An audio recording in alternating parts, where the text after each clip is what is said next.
Hello again, Struckweb, welcome back. Yeah, after a short break to upload a video about Torchlight 3, Torchlight Frontiers being renamed to Torchlight 3 news, um, I am back to streaming some Wolcen for everyone here. So let's drop in and do a little bit more farming. It's 9 in the evening, so we've got time until like half past midnight or 40 past midnight where I normally stop my streams. And there has been also a new preview released on the Wolcen Discord about a new skill called Eclipse, which allows us to cast Shadow Cone that knocks back enemies and destroys projectiles. A spell usable with staffs and catalysts. I'm gonna save the preview and share it with everyone as I normally do at the start of my streams. So this is the preview. This is Eclipse. Oh, and I've got a teammate.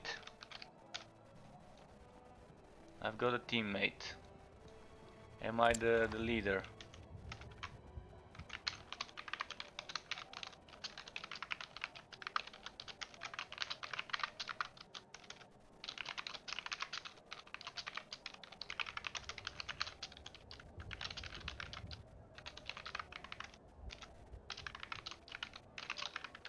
I'm just gonna try and give him some wood if he needs.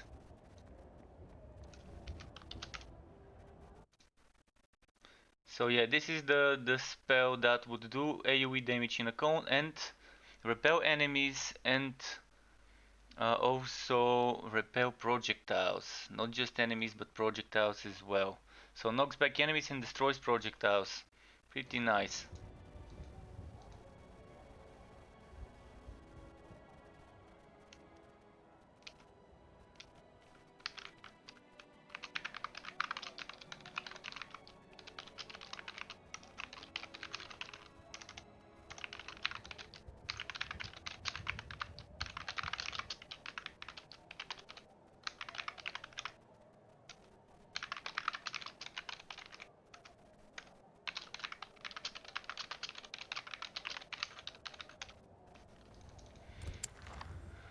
Okay, let's do veteran 1 maybe.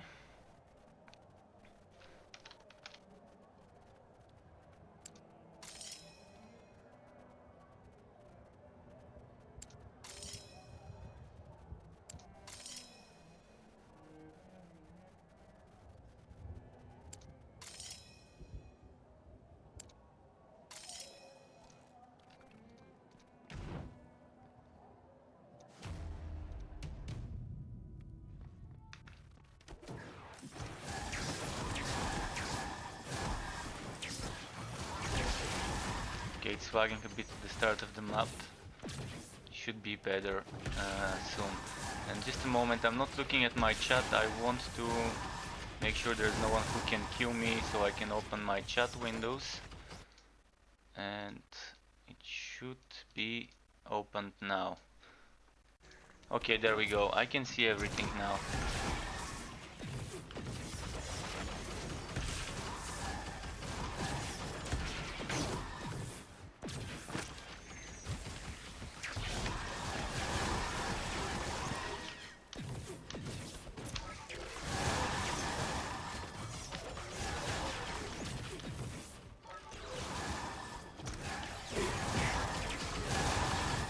So he's doing projectiles phantom build. Not bad. I'm a big fan of that setup.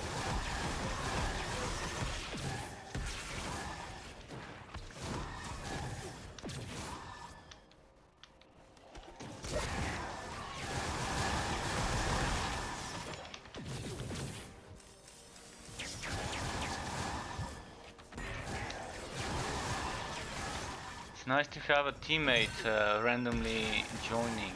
That's actually unexpected and pretty fun.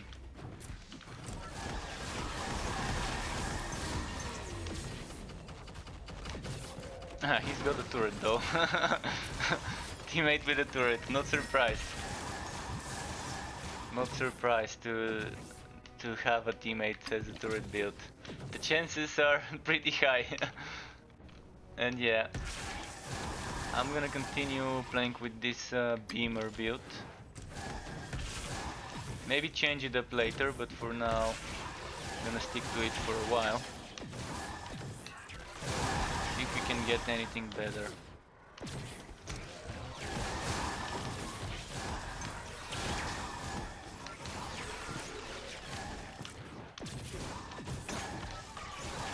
He's using a bow for his turret build, interesting setup.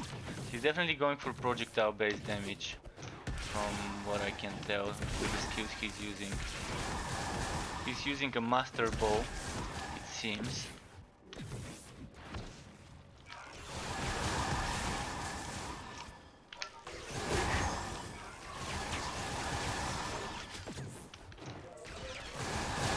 For a moment I thought he was an enemy. I saw someone coming towards me from the bottom and I was like, okay, let's hit this thing that's attacking me. Turns out it was just my teammate.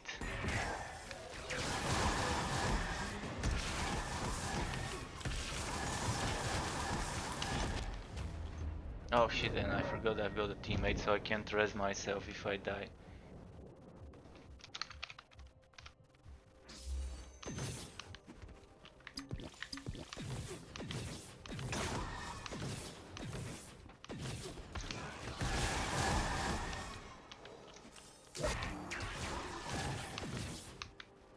Wait, that's not the way.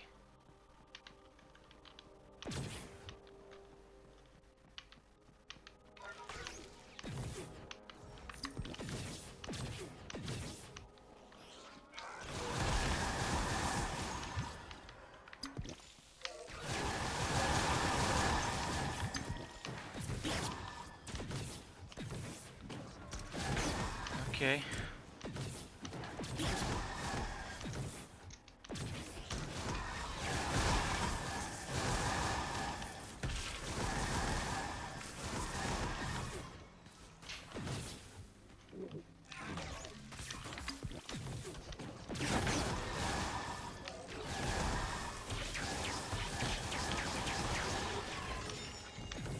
Now something dropped. Quintet of Sundowns, I'm not even gonna take this.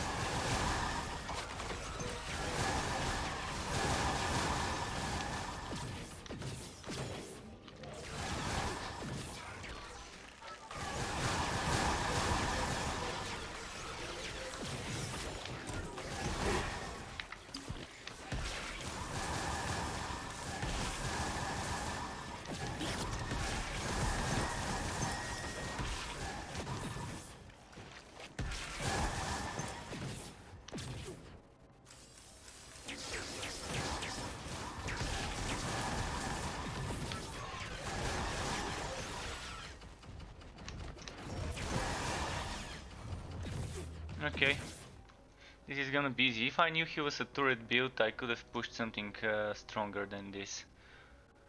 And hello Jan, welcome back Jan. Yeah, as you can see, I'm playing again, trying to get some uniques. I kind of was streaming earlier, but I had to stop to do a quick YouTube video about news for Torchlight 3. Torchlight Frontiers is changing its name to Torchlight 3.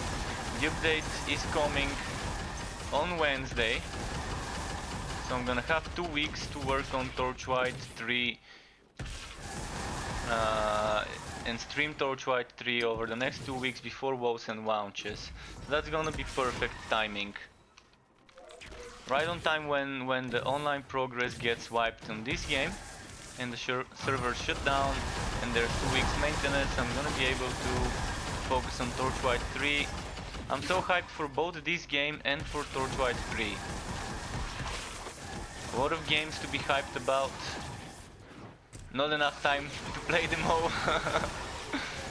So many titles, so little time. But yeah, I'm gonna be bringing content, streaming and all of that in the next couple of weeks, starting from Wednesday, about Torchlight 2. Torchlight 3.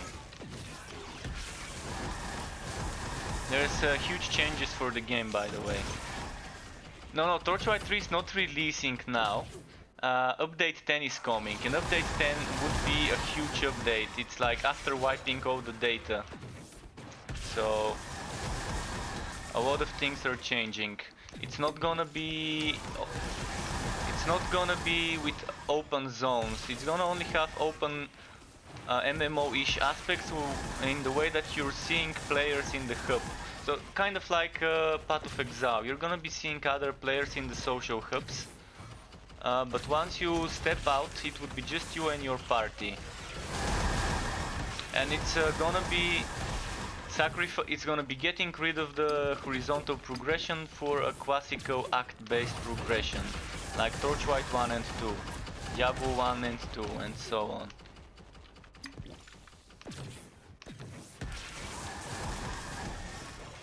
I've posted a video on my YouTube channel about Torchlight, but it's coming in 2020, and they're saying beta soon.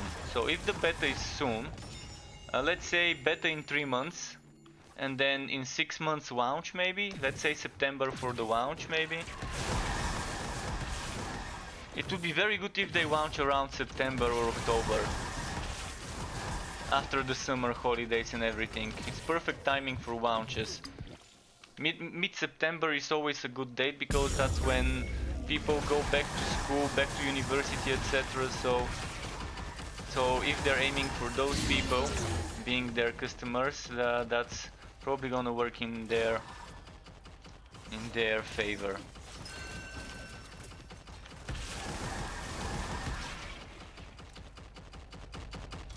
Material damage and toughness.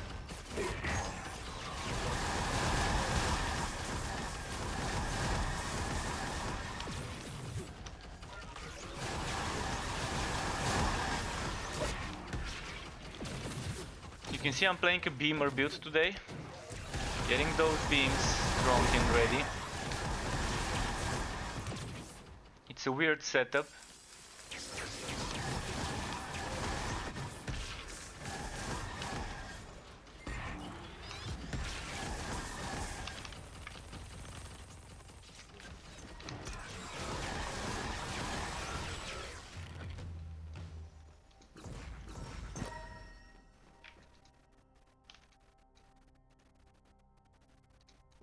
Is he ready?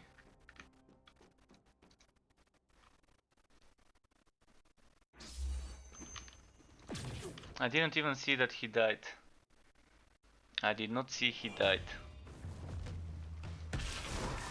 Yeah, Torchlight 3 releasing would be a great thing.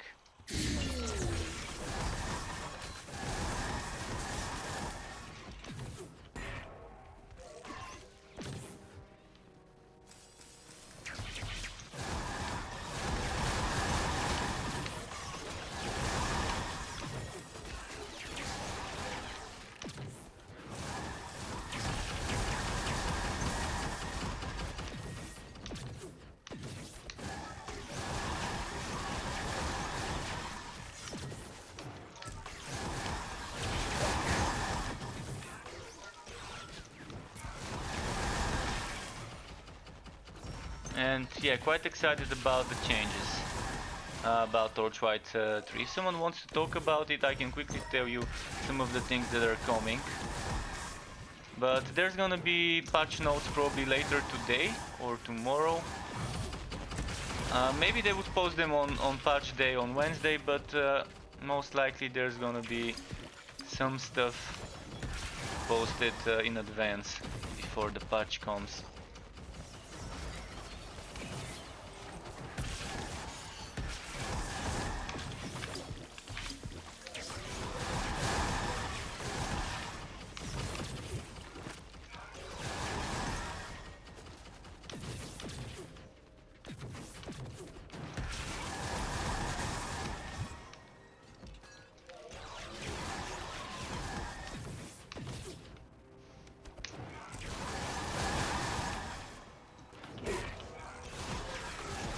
This is a very interesting setup to play. Very interesting setup to play. Pretty fun rage mage.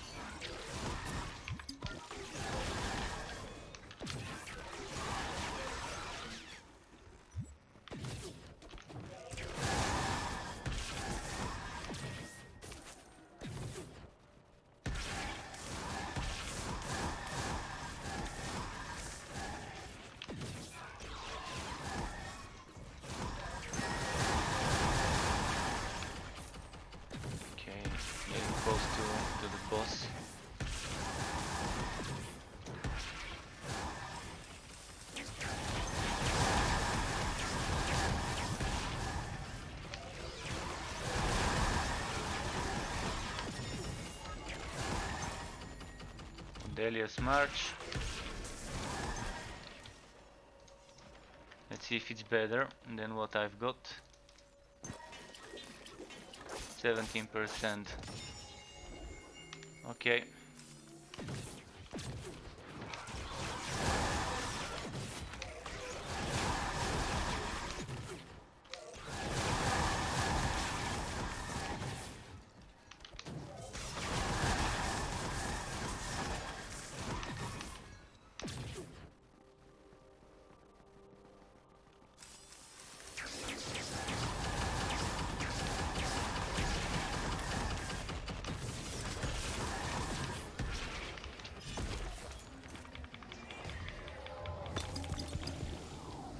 Alright. Can move on, just making sure he's ready. So, it's interesting today. Finally getting put with some random player in the group when queuing up. I always queue in public.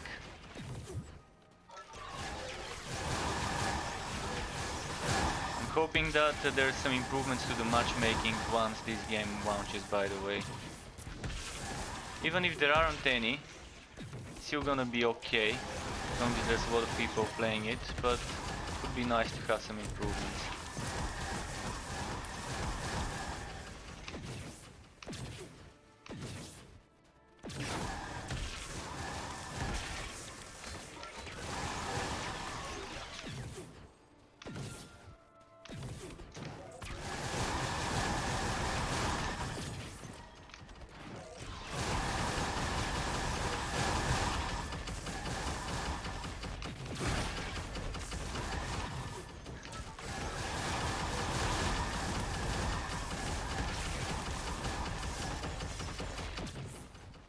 Okay.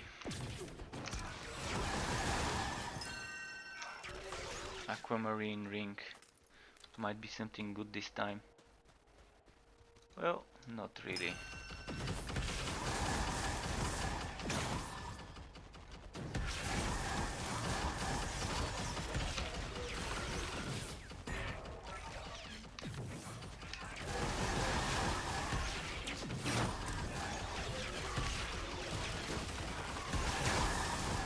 But with Immortal Offering I'm getting extra toxic damage from him now.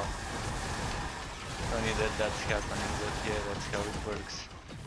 It doesn't have to be me who's applying the offer and the ailment on the enemy. As long as it dies with that ailment on it, it's still gonna give the stuff.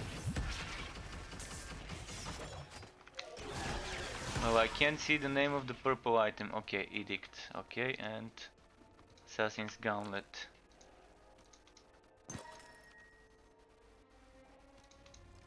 Nothing too good dropped here.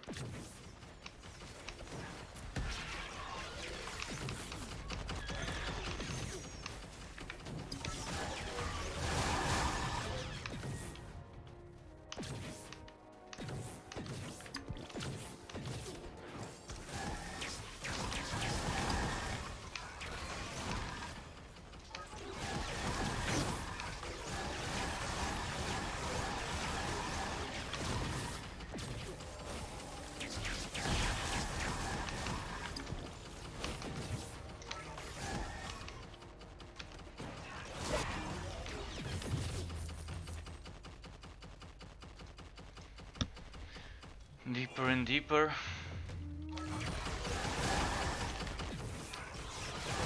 With two people we can probably push harder difficulties. So, since he's got a turret, I can ask him what rank he wants to do.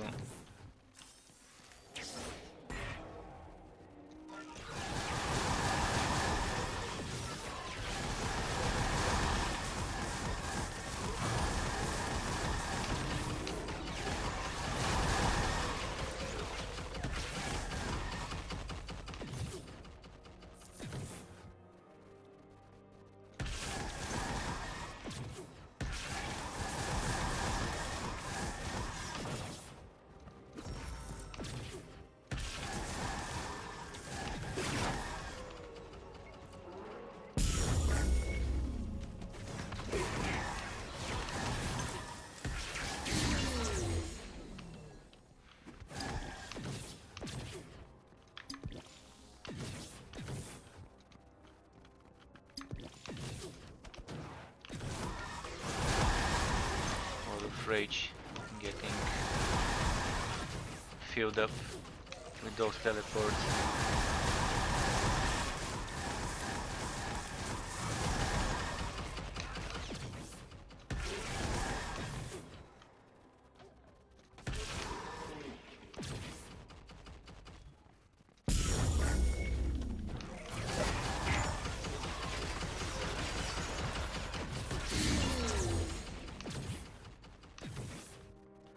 So far already halfway done with this one.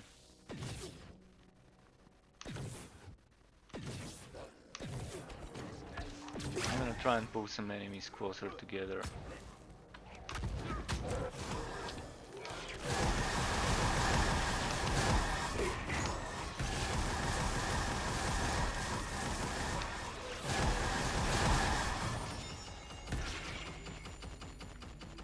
Alright, let's hope. Yeah, I don't need that right now.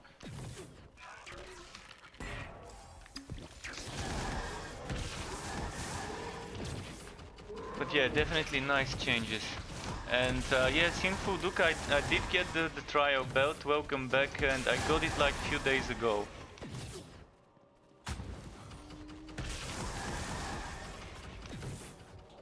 I think it just is 2 beams. The benefit is that you have 2 beams and each beam can do its separate damage.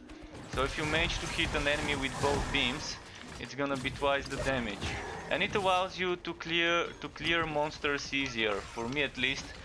It gives me more flexibility when trying to clear out monsters. And I'm a big fan of the double beam, and there's gonna be triple beam as well. For the triple beam, you might wanna see... Where was it? That's it for the triple beam. So that's gonna be available on launch.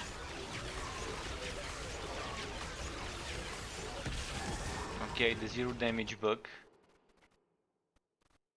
Oh no, that's not it. Wait a second. So that's the triple beam. So it's gonna be available on launch. Definitely something to look forward to.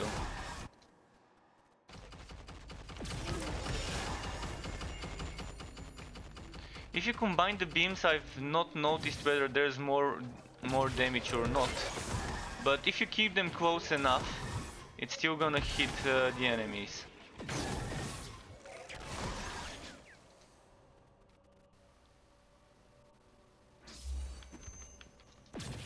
And I think it's probably difficult to notice the difference, but I've noticed that when combining the beams, I'm melting some enemies.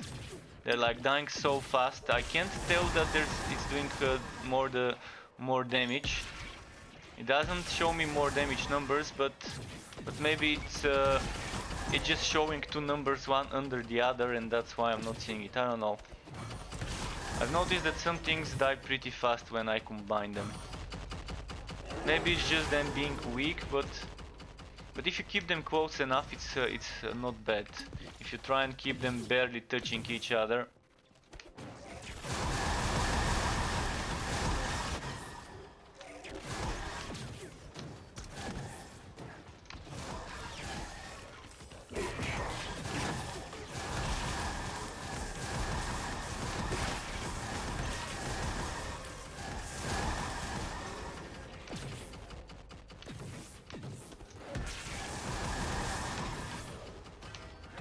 But it's more for mobbing. But with the 3 beams we're gonna have to see. With big targets, it's pretty easy to hit them with 2 or 3 beams. Like if it's the sphere, the alpha sphere, it's easy. If it's humanoid bosses, it's a bit more difficult to hit with 3 beams.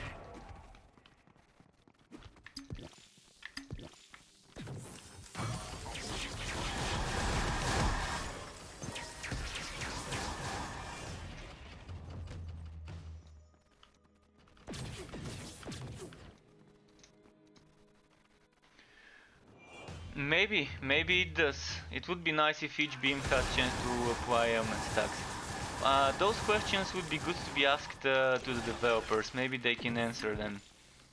I'm gonna make sure to ask some questions after the game launches when I figure out all the things I wanna know past launch. Because at the moment things might be different than than the launch in regards to certain mechanics, so I'd rather wait and see how it works then.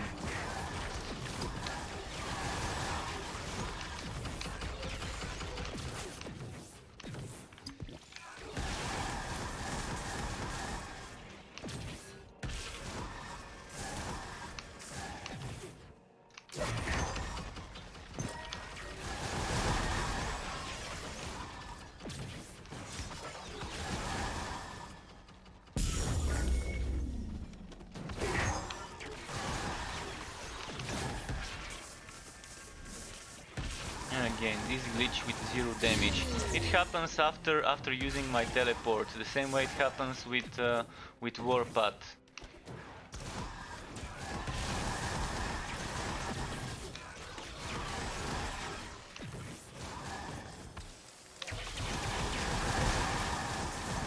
And yeah, Torch White 3. It just has a very nice ring to it. Very nice ring to it.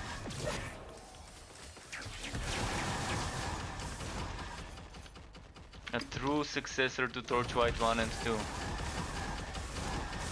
So after Wednesday, folks, everyone that's watching, after Wednesday I won't be doing as much Wolcen streams because I'm gonna be busy with Torch White. But when Wolcen launches, I'm gonna be shifting back to Wolcen mode. And then 1-2 weeks after Wolcen launches, I'm gonna be kind of mixing things up. Wolcen, Torch White and other stuff. I'm still gonna be doing Wolcen every now and then, maybe for the next 2 weeks after Torch White, not launches, but update 10 launches. Update 10 hits us. Like after the Torch White 3 update 10. It's not a launch, but it's a soft reset, because there's gonna be a wipe on the alpha. It's moving to Steam, so we would no longer be playing with the Arc launcher, rather we would be playing with Steam launcher.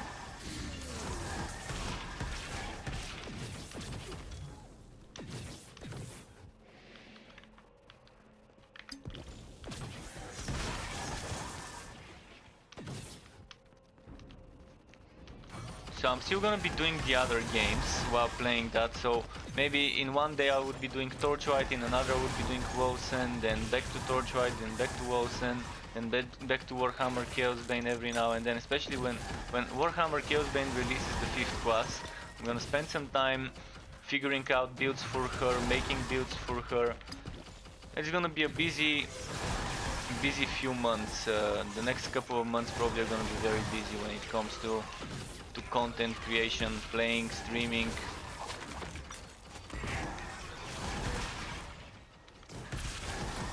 And the thing is, people who play Wolcen, not everyone would be interested in Torch White, and I understand that. But I do want to play both games, because they do offer different type of playstyle, different experience.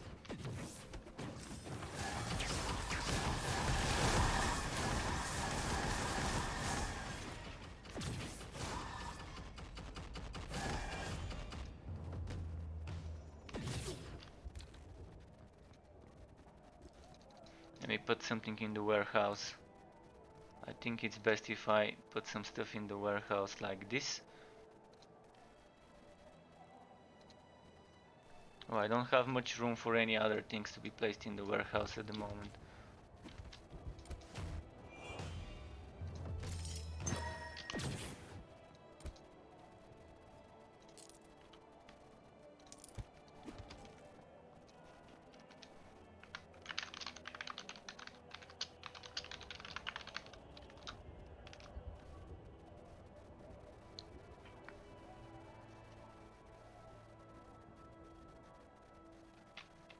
This guy, the only thing he said since we joined is hi and go.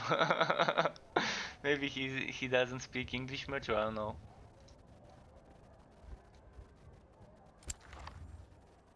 I could plus 25. He wants plus 25. Okay, that's gonna be difficult for me, but he's got a turret, so he's gonna have to carry. Alright, plus 25.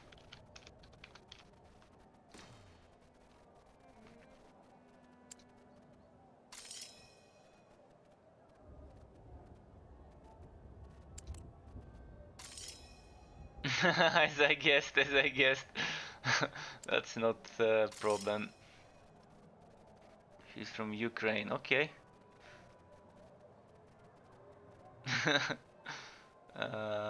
Let's give them fire resistance, let's give them poison chance on hit.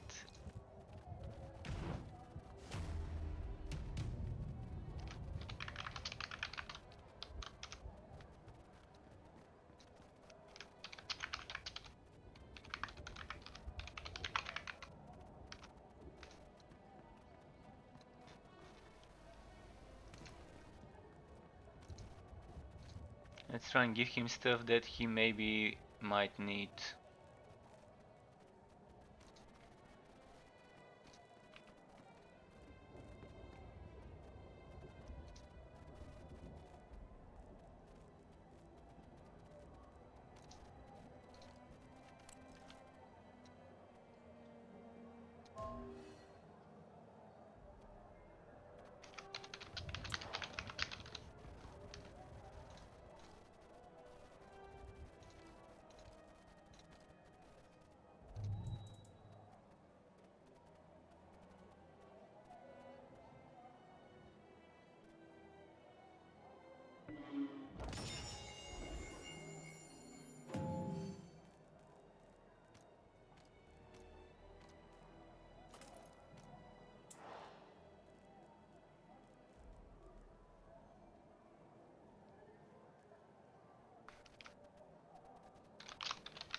Let's try and give him the bow as well.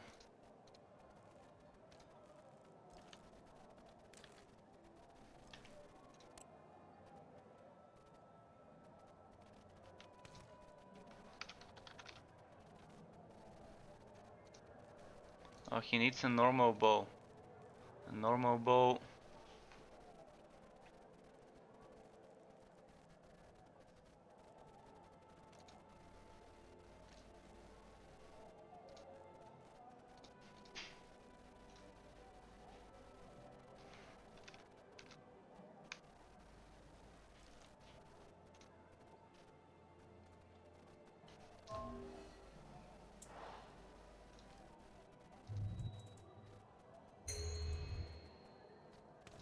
He needed a normal bow, he took it. Okay, help me with the gear a bit now. To empty some room. Wonder if he needs anything else.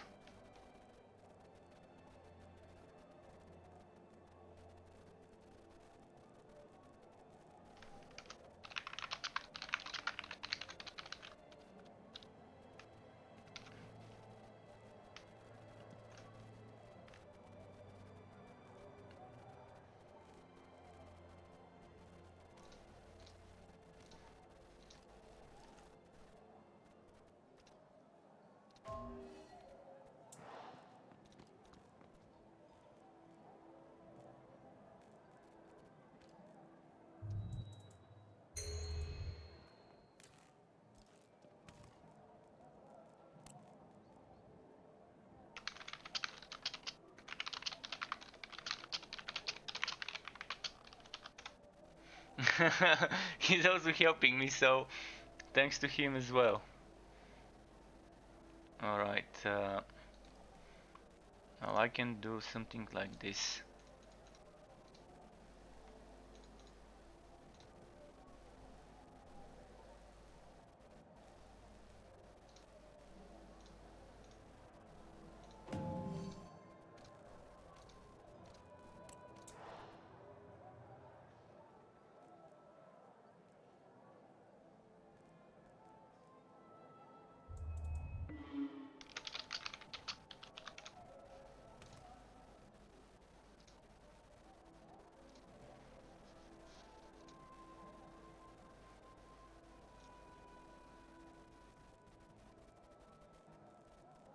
What else might he need?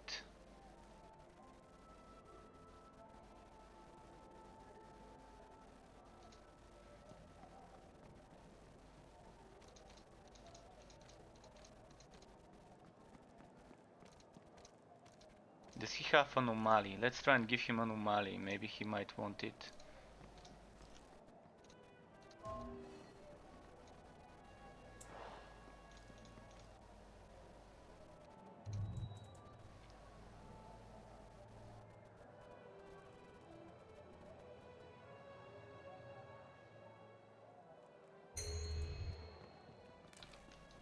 Alright, now I've got some more room to wood stuff. Perfect, just what I needed. Ah, nice. Nice. So I can put this back here and I can put this maybe here. I can put those two here.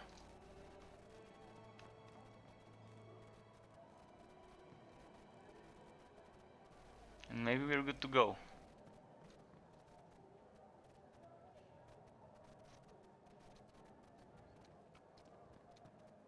A terrain issue with the beam. I've not noticed it, but I might try and check it out.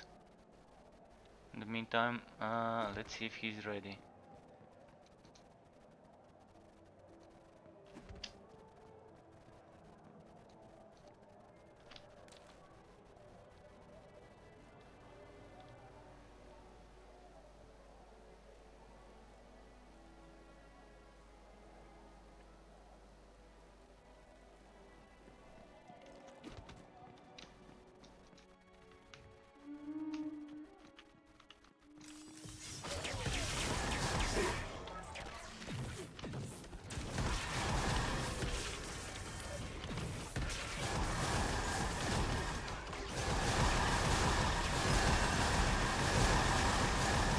Wow, this sound.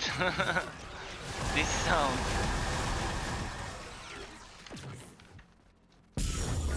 Global Wife Leech, always welcome.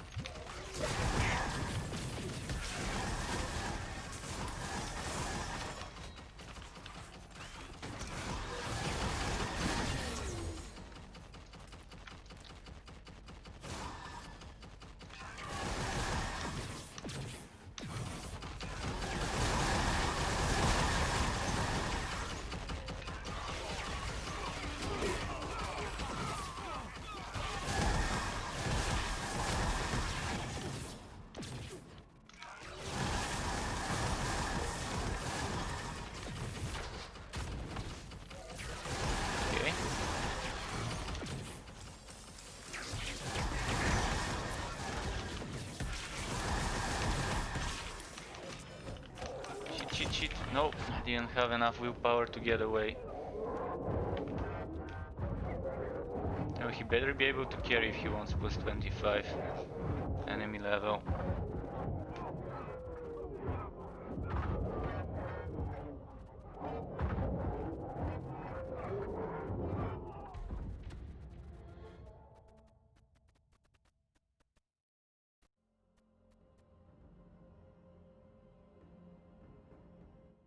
He's got a turret though, he shouldn't have problems with the turret.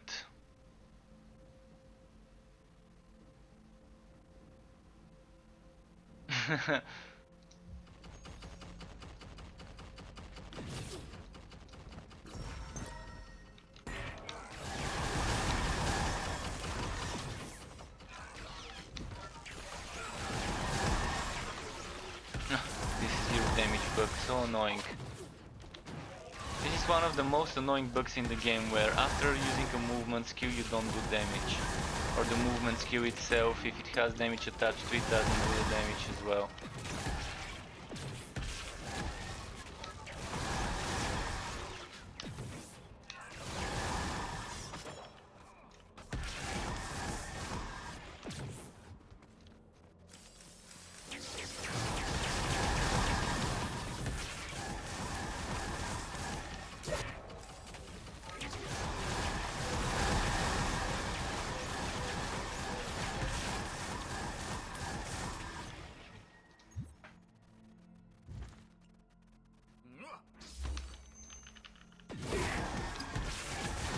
Okay.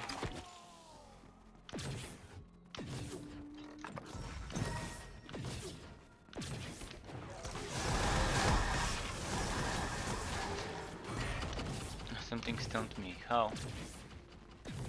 Was it the bear that stunned me?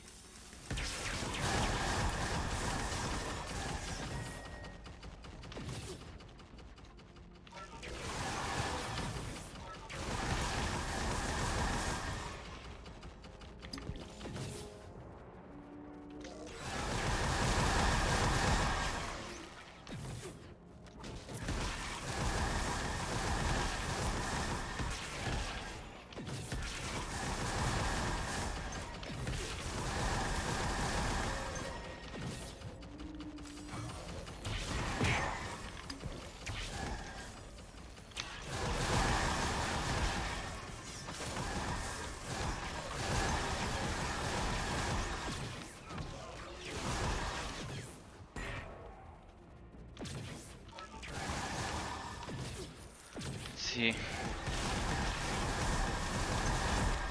Oh wow, fuck. Didn't even notice there's this guy.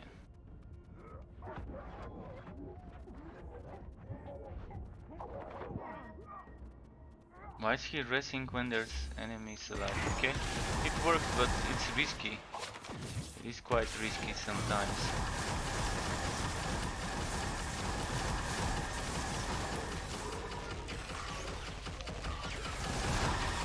Thanks to those enemies spawning from the corpses, from the ones that have died, we are pushing it much quicker than we need to.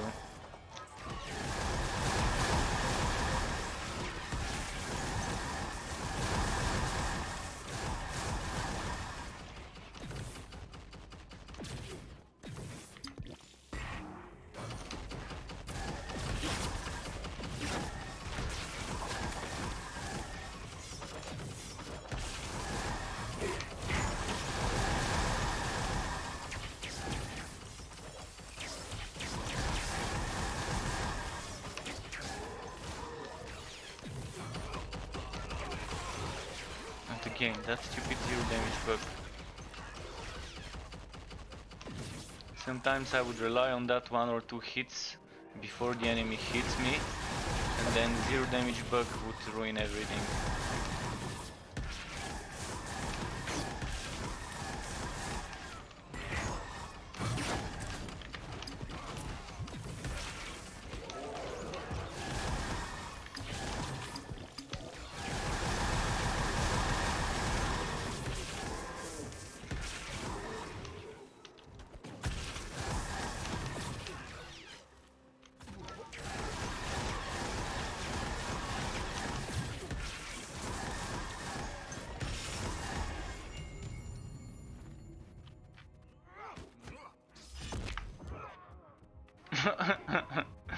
This was fun. Raising him right before I died. That's perfect timing.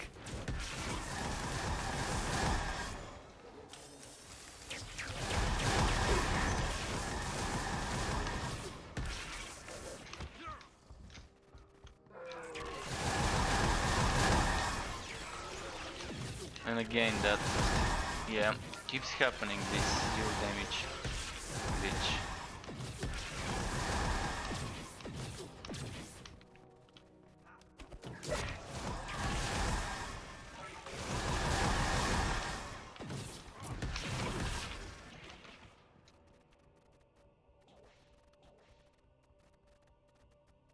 Can he rest? Oh, he can. I was wondering if there wasn't a monster glitch, thinking we're still in combat.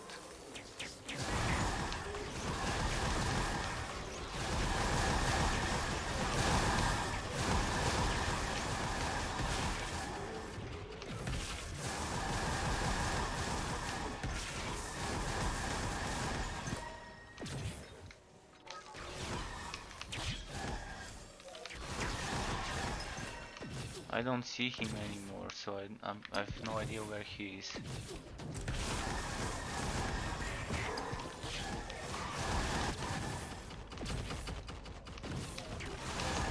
Fuck.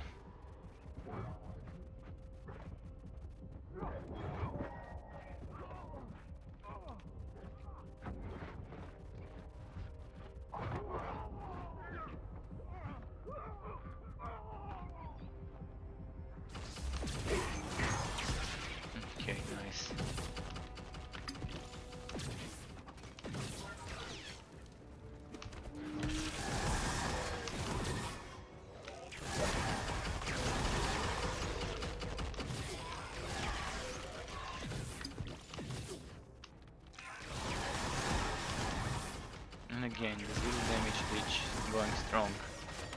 It's happening more often than it should.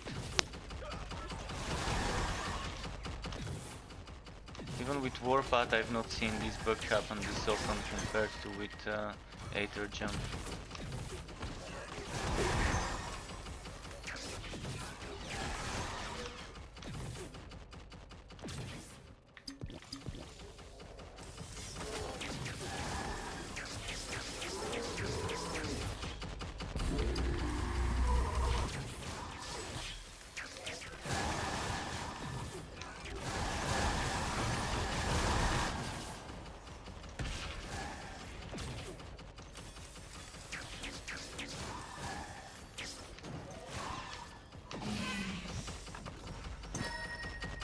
Right, nothing good dropped here.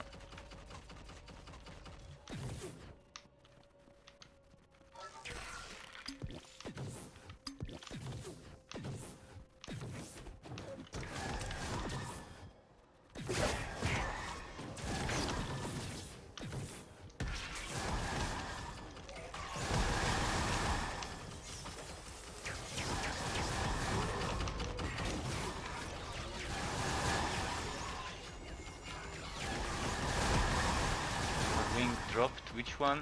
Sunny Stash.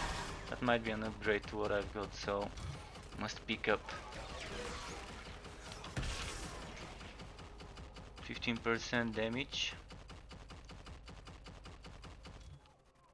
I mean, it is an upgrade to this one.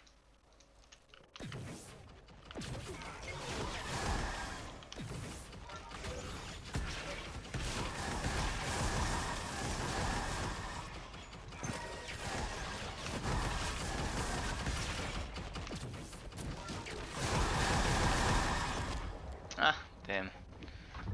Those damn jumps. I tried to escape it, but still wasn't enough.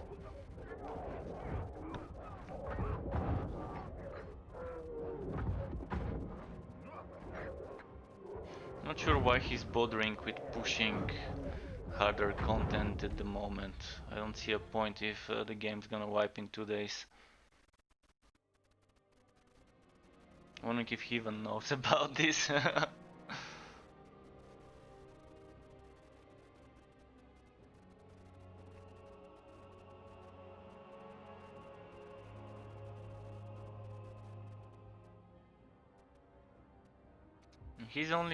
He seems to only have 1 turret instead of 2, which is also strange.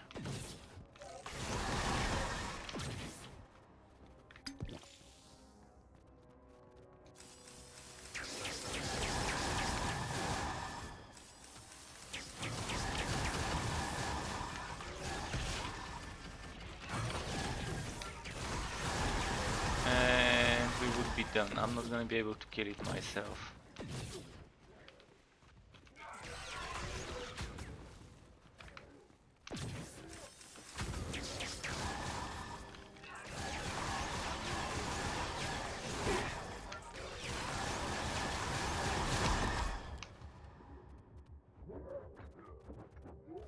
Yeah, I'm not gonna be able to kill it myself.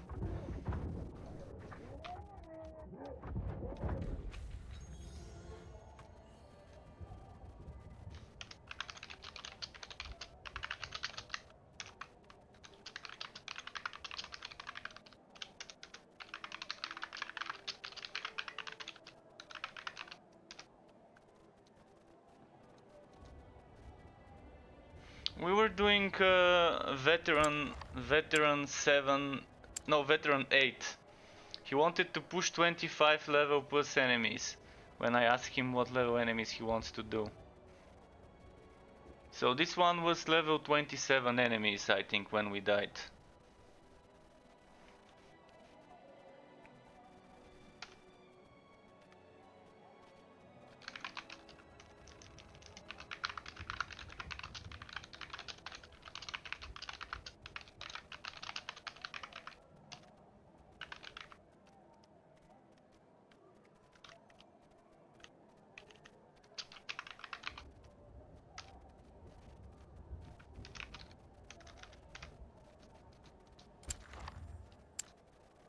I think this one would be fine if we do veteran 3.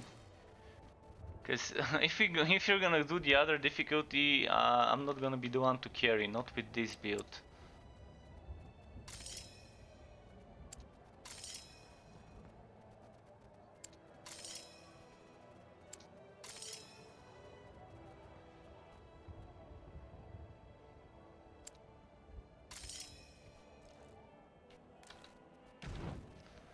Let's see again.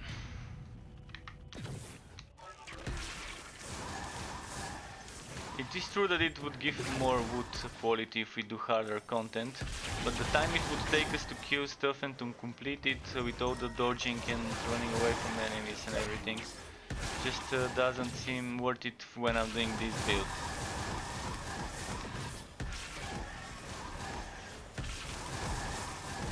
For me the time for pushing will be after the launch and after I get some solid build.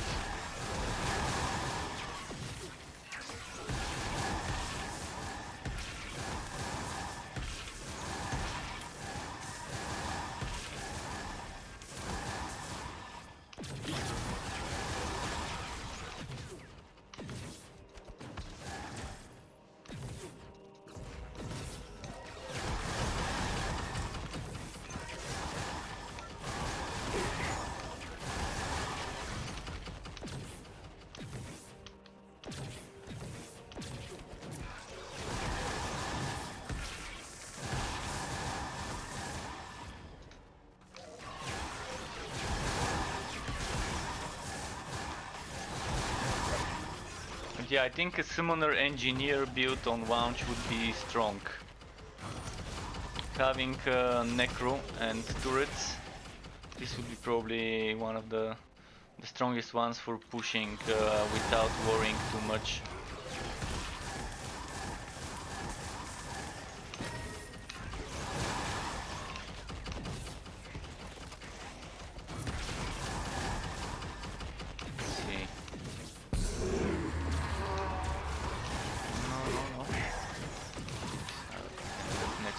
I didn't want to end it next to.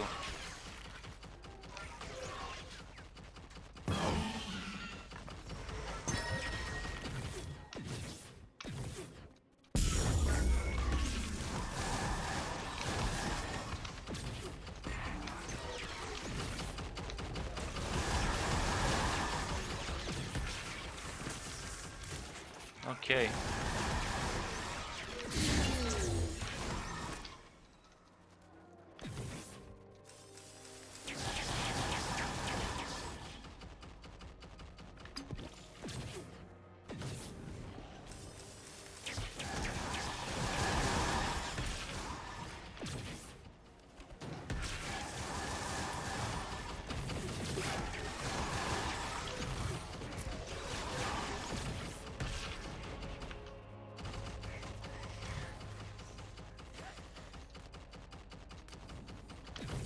I no longer need the damage because I can apply the stacks with this one, but the crowd control would be welcome.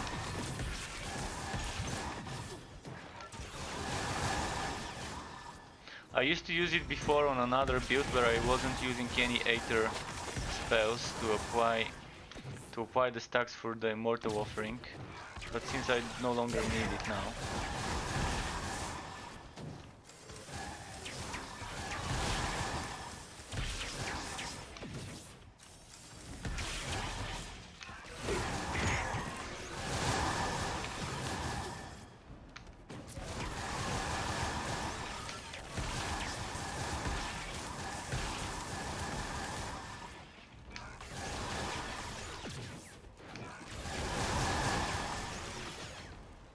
And this build actually at the moment has very weird passives. These are the passives. Pretty spread out.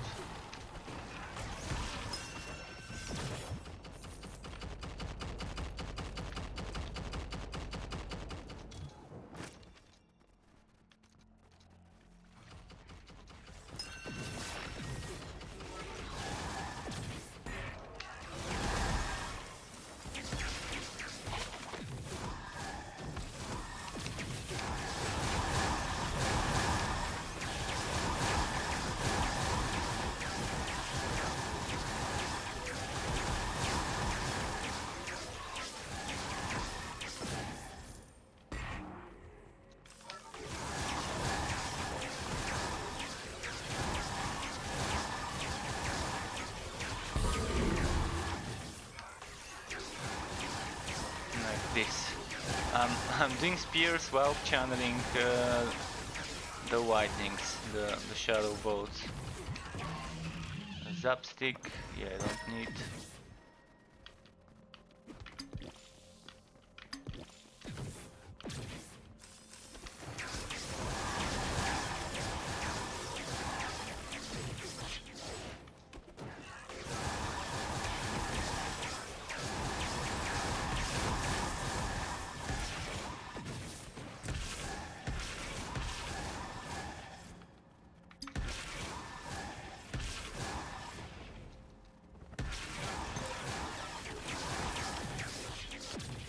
Oh, he's dead.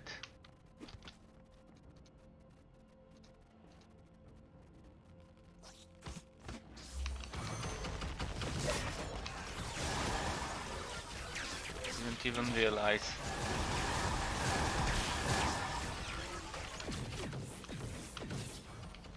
Am I a bad teammate for not realizing that my teammate is dead or downed, more like not dead but downed?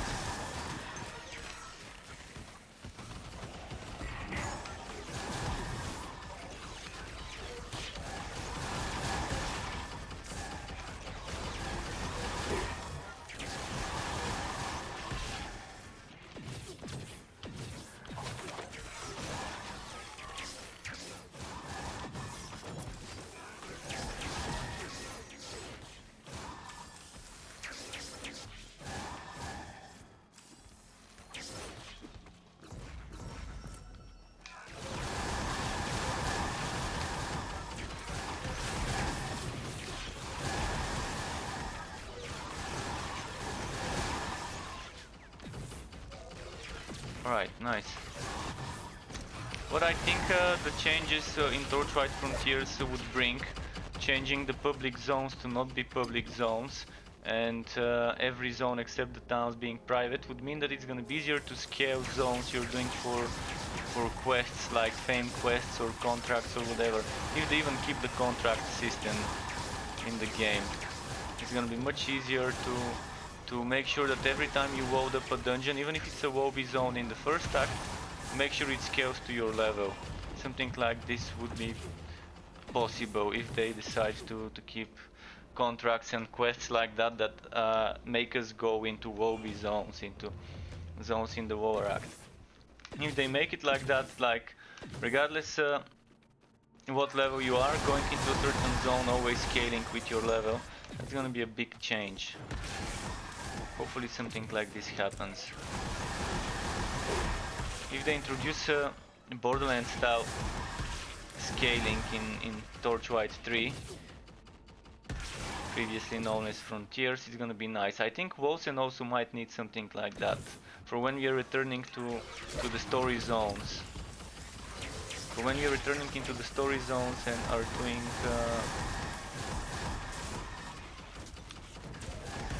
they're doing content that's supposed to be a Wobby content, to scale it to our level. Yeah, Torchlight Frontiers changed their name to Torchlight 3, and it will be successor to Torchlight 1 and 2 because it will no longer have the Frontiers as a separate system. So it will have Act 1, Act 2, regular story-based acts.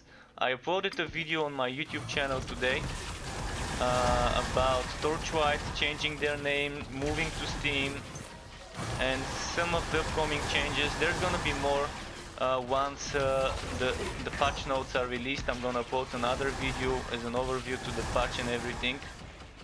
And once I get my hands on the update that's coming on Wednesday, I'm gonna try and summarize everything. So there's gonna be a lot of videos regarding Torchlight 3 that I'm doing in the next couple of weeks.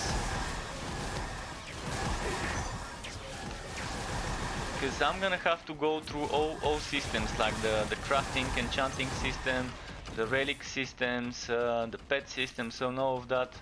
I wanna cover them all separately. The same is gonna be done for Wolcen.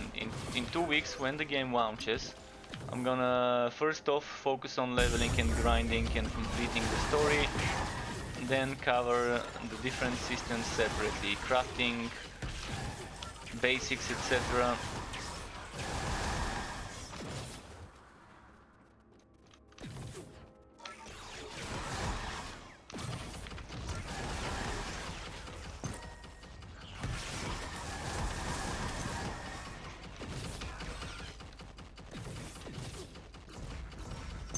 But it's a good move. It's no longer gonna be free to play, it's gonna be buy to play.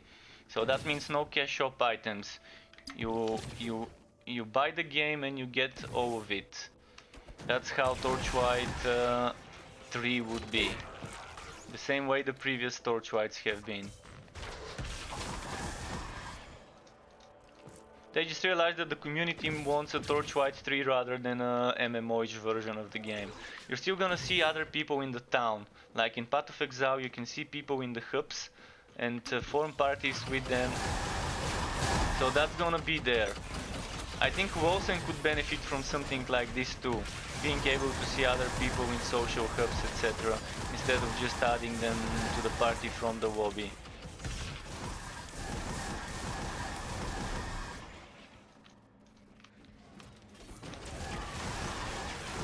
And Torchlight 3 would have offline only mode, but again, like this game, the offline characters will not be able to play with other people. So if you create an offline character, you would only be playing solo.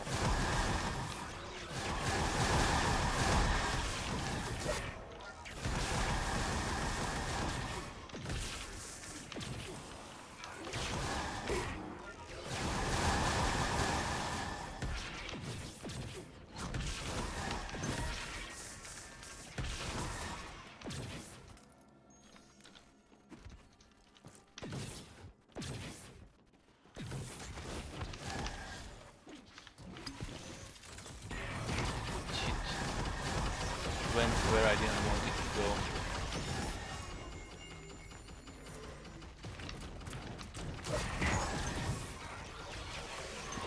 What was that the helmet?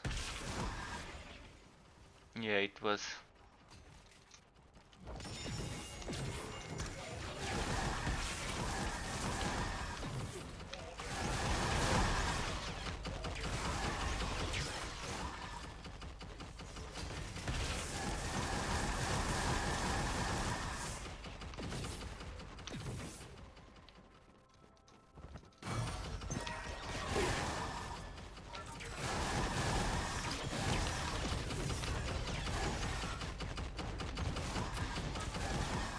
So the boss would be this way, okay?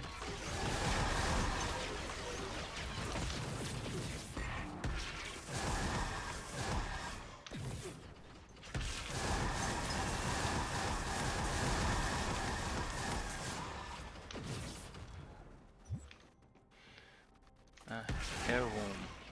Let's see.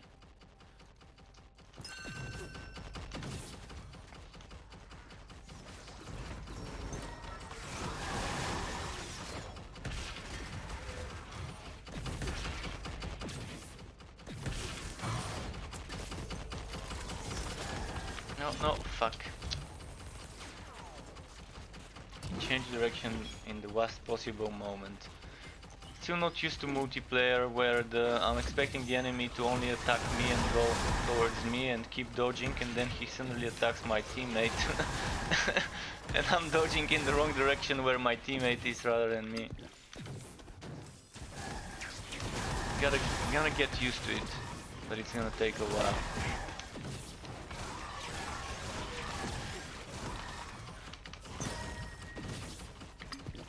Just now what it says, crowd control being removed when using this Q, it didn't work. I was frozen and it didn't allow me to teleport and remove the freeze. Strange, but it happens. And yeah, it's nice that they dropped the MMO playstyle in Torchlight and they're sticking to their roots. It's for the better. I think people don't want Torchlight to be an MMO-ish version. It's fine enough to be able to see others in the town. So it's still gonna be MMO adjacent. You're still gonna be able to see other people in the town and then group up with them from there. that's more than enough. It's only gonna be extra whack if there's other people. So Unreal 4 engine is not an engine to do proper MMOs on. I mean, yeah, it can do proper MMOs, but it's very heavy. And Ashes of Creation is an MMO that's being made on Unreal Engine, and I really want to see what they're gonna do. But that's a lot of work to make an MMO on Unreal Engine 4. Unreal Engine 3 and 2 have been engines majorly used by MMO companies. 4 does not seem like the perfect engine for 1.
Okay.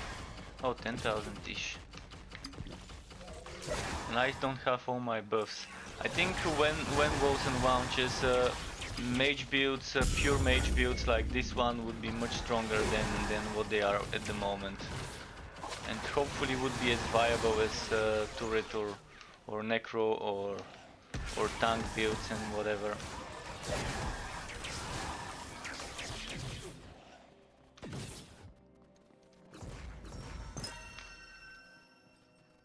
And I'm not even going all in on the damage. It can be better damage wise if I need the damage boosted. The rings are the one thing I would prefer to change in this setup. Getting rings with 3 times flat spell damage, crit damage built in because of a steel ring, and maybe extra crit damage on it as well. Probably spell crit chance or socket for all stats.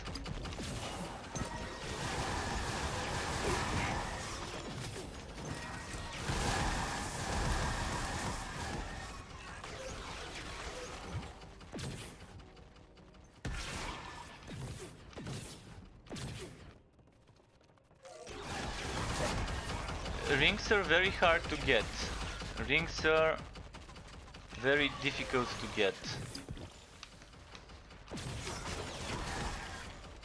And at the moment I'm doing an occult damage build. I'm only doing Aether, Aether, Shadow and Sacred is what I'm doing. This means that the stuff I'm using right now is not the best because it gives me Fire and Frost. And I'd rather it give me Sacred and Shadow. Or Sacred and Aether, or Aether and Shadow, any type of that. And I'd rather it give me 3 flat instead of 2 flat. I'm not sure stuffs can give 3, but I think they can.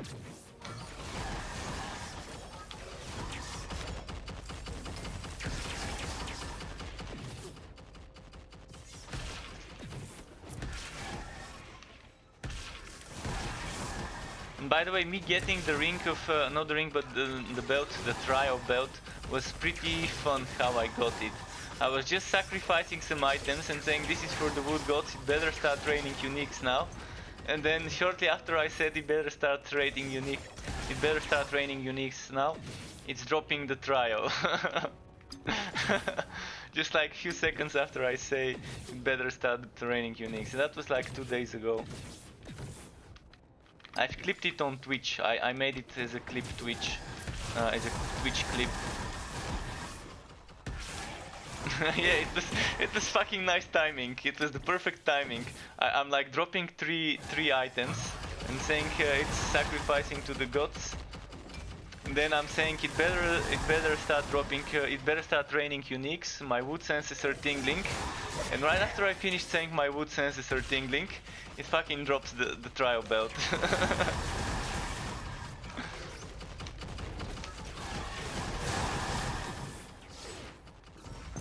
If only it's how it works every time.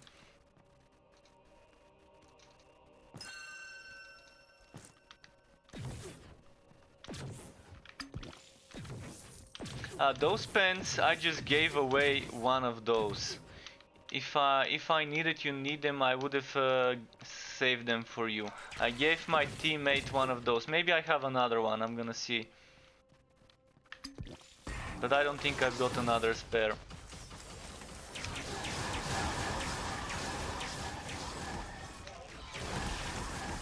Well, with the toxic beam, it's a bit difficult to build for it because you need a lot of material damage gear, and you can't get flat damage for toxic spells. So I think the Aether version is the one to gear for easier.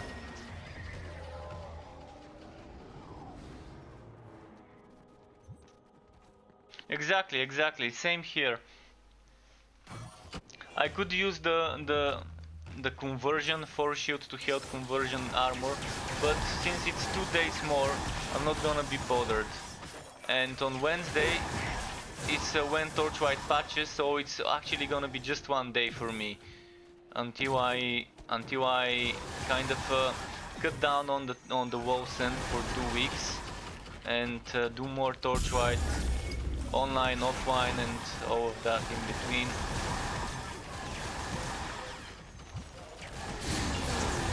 Of course, I'm gonna be playing online only characters, but I'm gonna be playing sometimes off stream.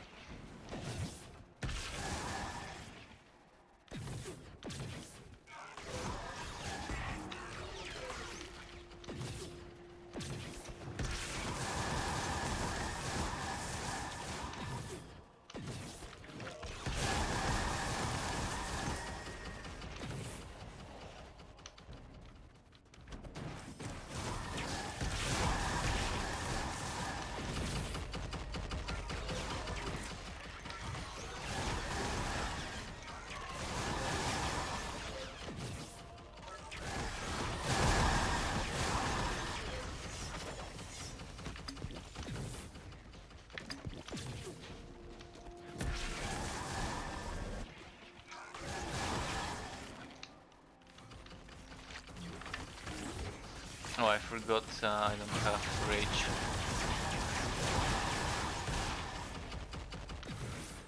Okay, this way.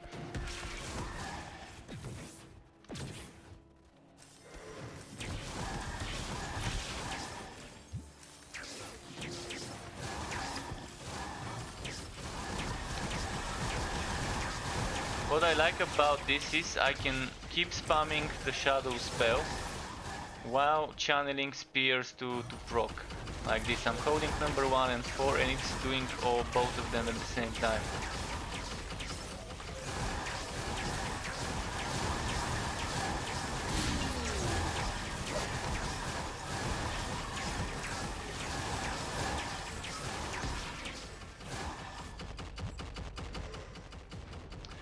Only with Arctic Spear. Arctic Spear is the only skill that allows you to cast it together with other spells.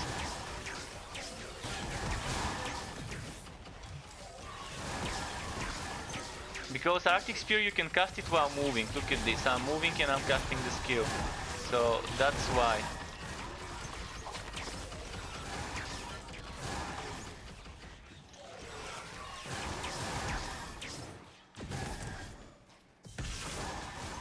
See, if I'm doing the channeling of this one, I can't.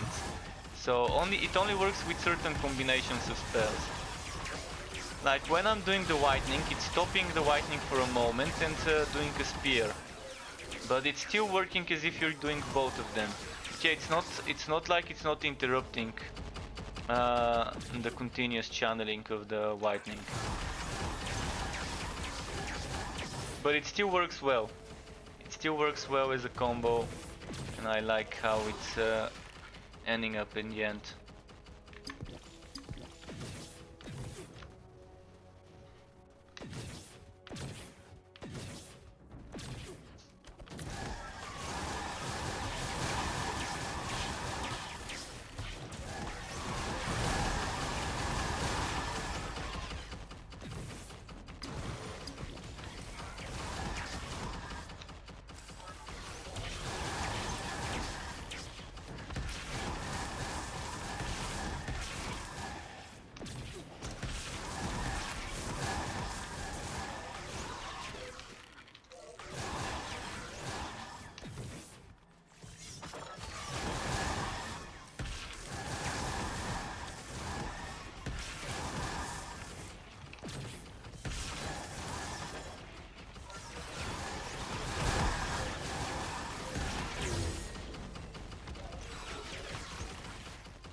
Okay.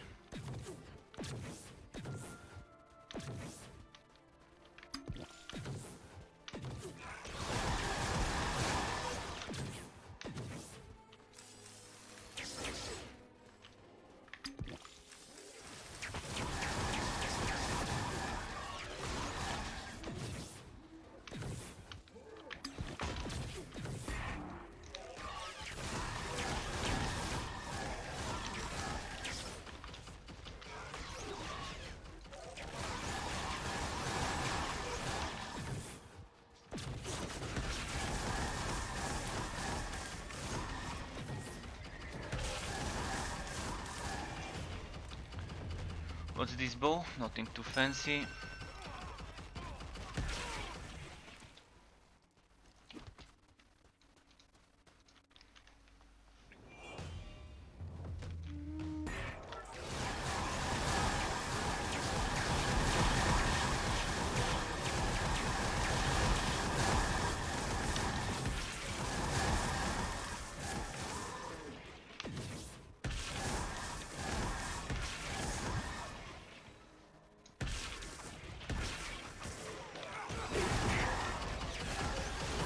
Okay.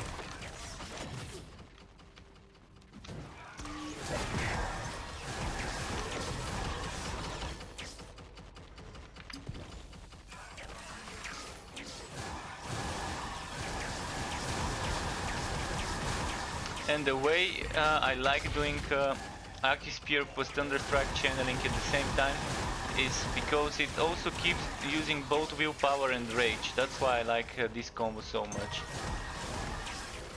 First, I can do them both at the same time. Second, it allows me to do both resources at once.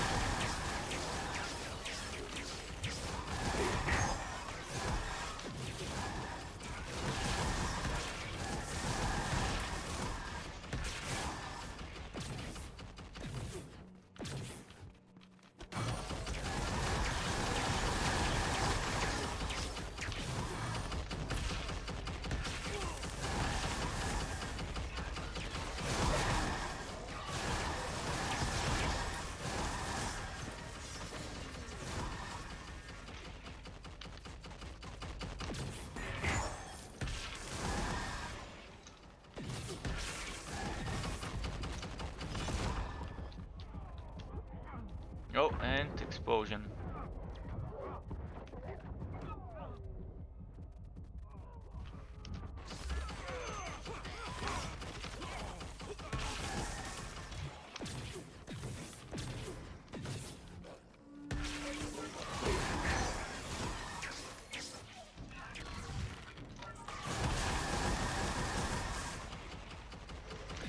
Okay.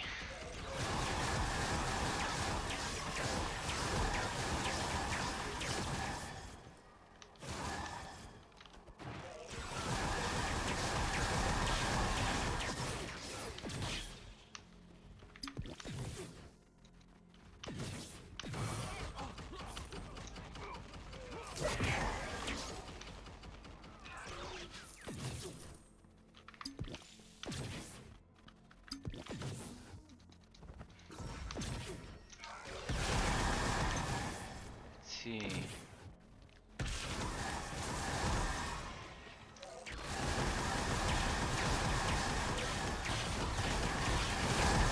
Can't wait for all the new skills to be added in this game. There's gonna be so much fun with some of the new things that we've seen. Especially that AoE poo. The AoE poo is just something I'm looking forward to for many builds, not just mage builds. It's also gonna be great for warriors to cluster up the enemies together, to hold them up with smash or whatever.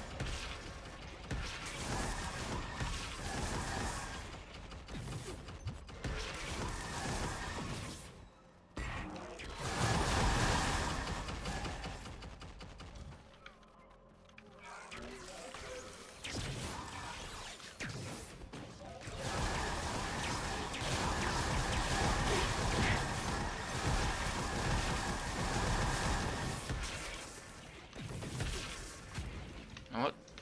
This zero damage glitch is so annoying. 2 times in a row, one after the other right away, without doing damage at all.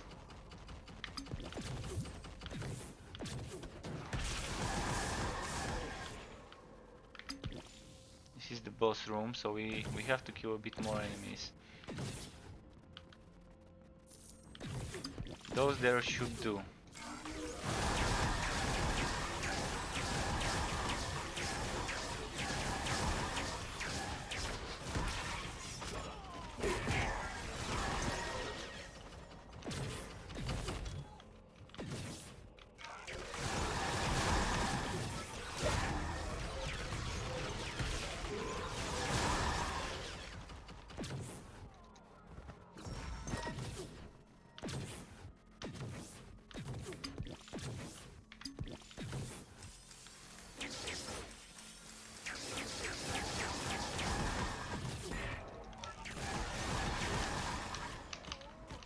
Fuck.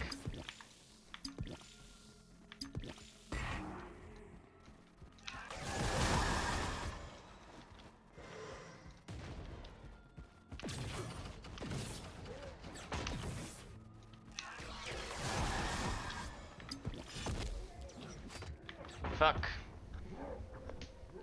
Hate this boss on this build. He just has too much mobility for me to be able to do it. At least it's gonna be super. Oh no, it's not gonna be super easy for the turret.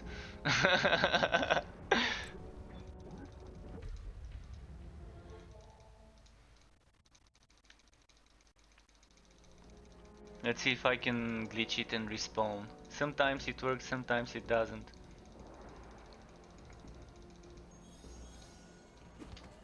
Oh, it didn't.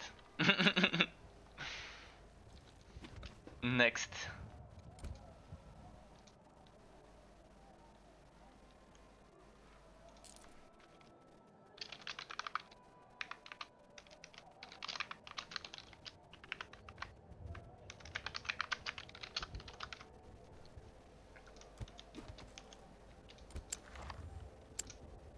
Let's do veteran 2 then.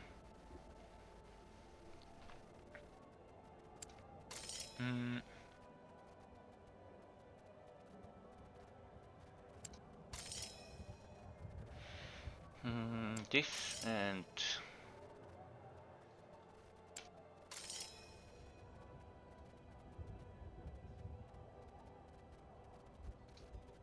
restart.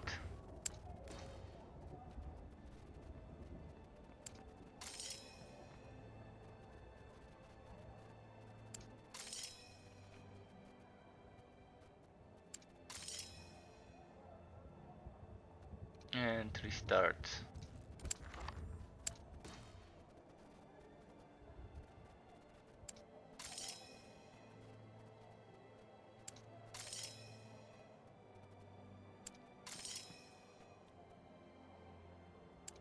And oh, that was accidentally clicking it, but thankfully it wasn't something bad. Thankfully it was an okay mod that I've picked.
There's a... what's its name? An outer here, let's go grab it.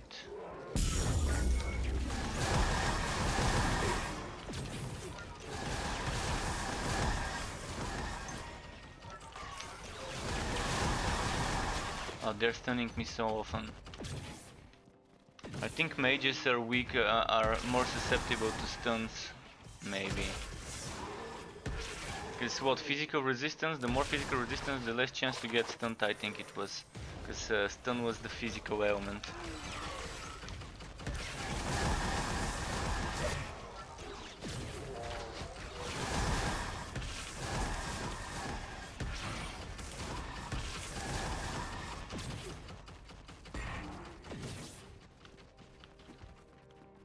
He said go plus 8. What plus 8 am I gonna... plus 8. This one's fine.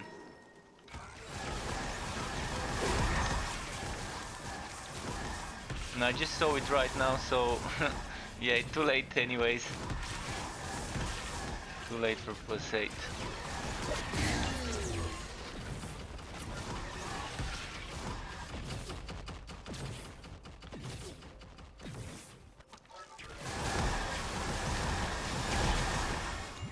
Seven Sisters Pact, sacrifice to the good gods, this Seven Sisters Pact.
Can get those sacred stacks. Trying to get those 5 sacred stacks, but unfortunately I can't.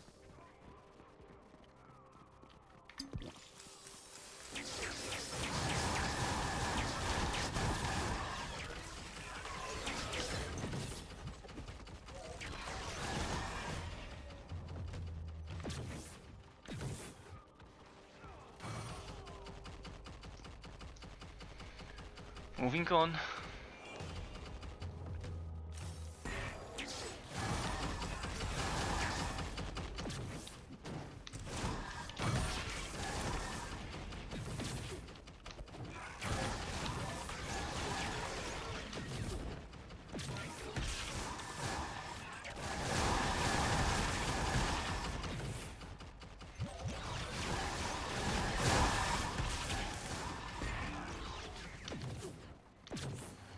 Let's pull some of those enemies from here.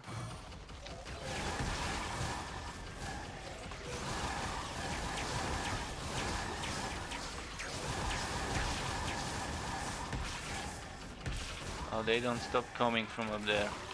Okay, there's gonna be some more from here.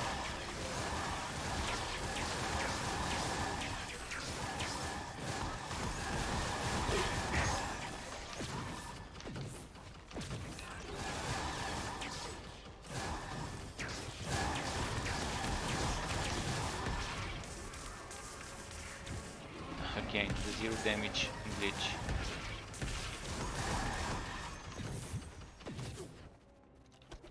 It even rhymes, the 0 damage glitch.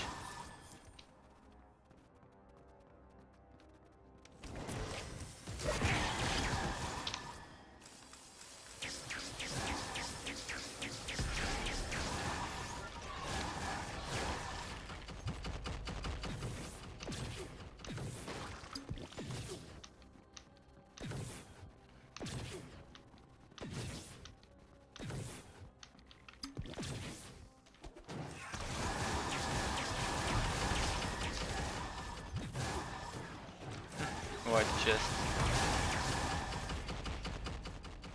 Still not sure whether the red or the purple are better, but I always get the better wood from red chests compared to purple ones. But I'm sure that the white is crappier than the blue. Both of them are crappier than the other two.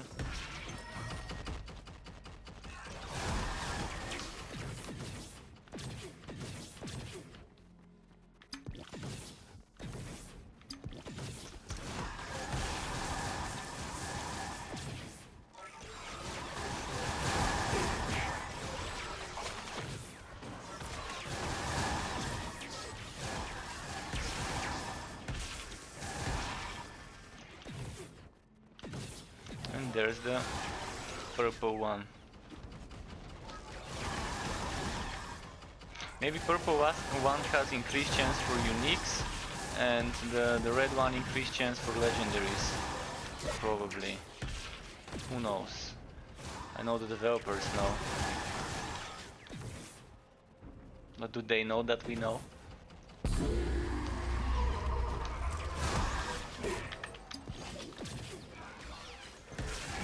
Alright, enough dicking around. Let's kill this guy.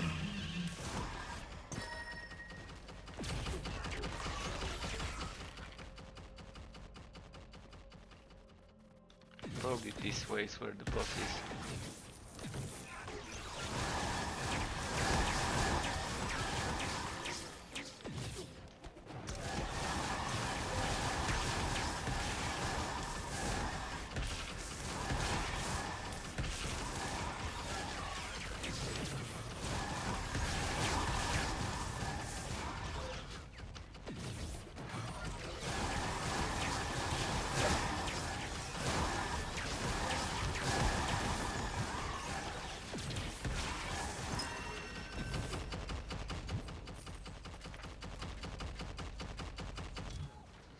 This is not bad, so stat wise, but still sockets kind of sucky.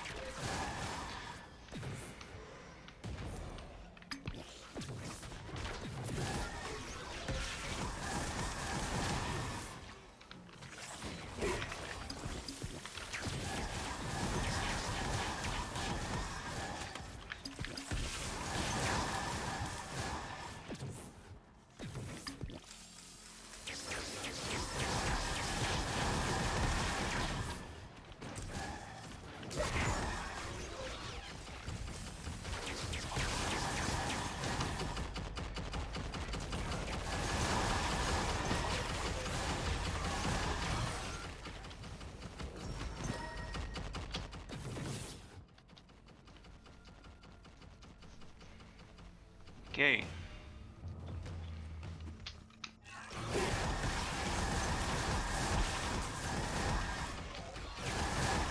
No magic finds modifiers so far. It would be nice to find one of those additional altars or whatever they are for magic finds.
here, what have we got? Quite a few enemies. Was expecting quite more. Thankfully, this resurrects when they die, helps us with the map count. Without having to look through all the dead ends of the map. Because normally on this one is one of the worst, this biome layout. When it comes to finding stuff to kill.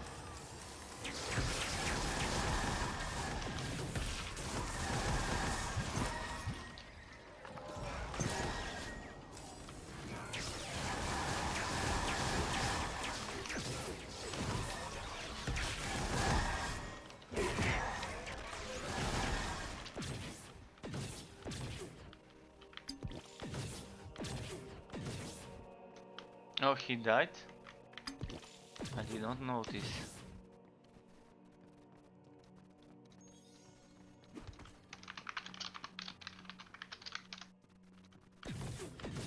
Did not notice he was dead. See, it doesn't show me that he's downed over here. It would be nice to show some indication that your teammate is down. Either on the map or over here.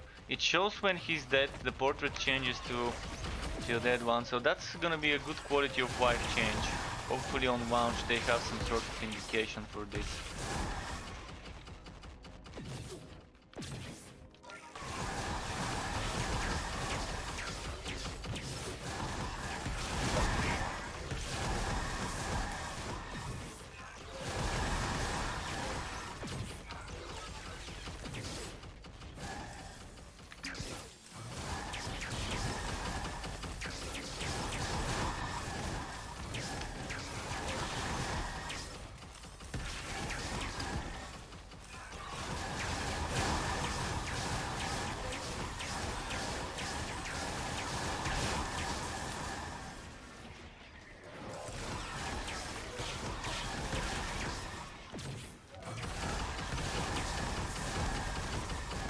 Okay, next.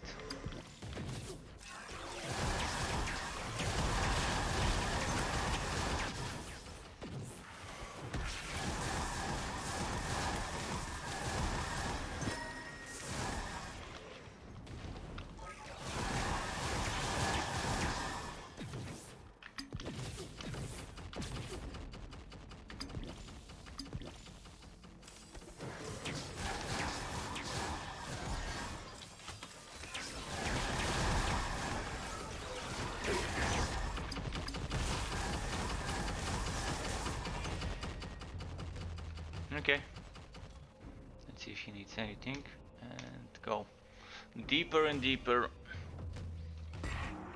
And another map without a modifier node to pick.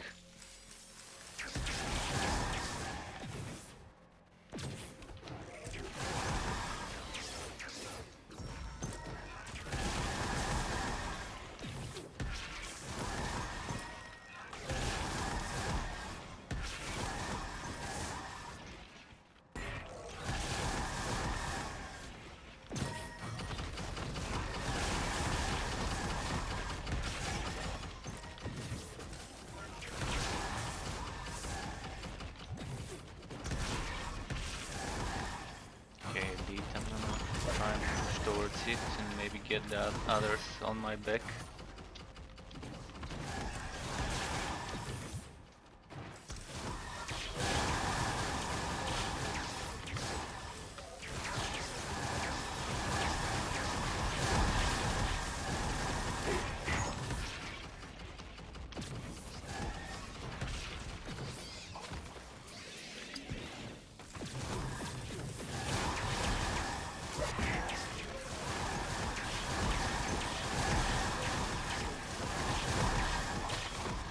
Oh, shit.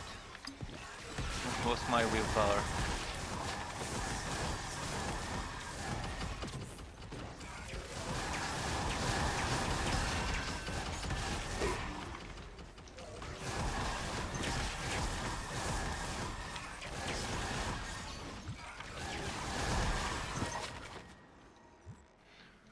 Maybe something good? Not as good as mine.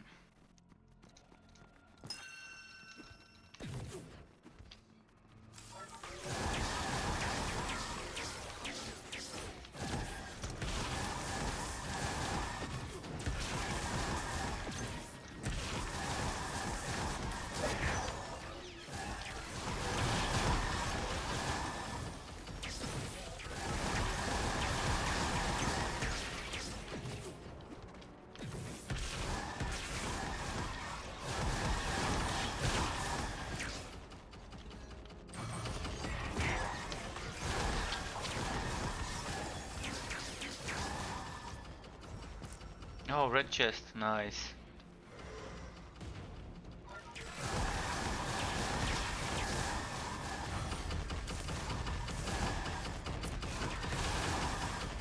I'm gonna quickly do a test to see if my chats work. Test. Okay, they work. Just have to make sure. Sometimes my chats don't feed me messages. I wanna make sure I'm not missing any of those.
Is that the final one of this run? No, maybe one more after this one.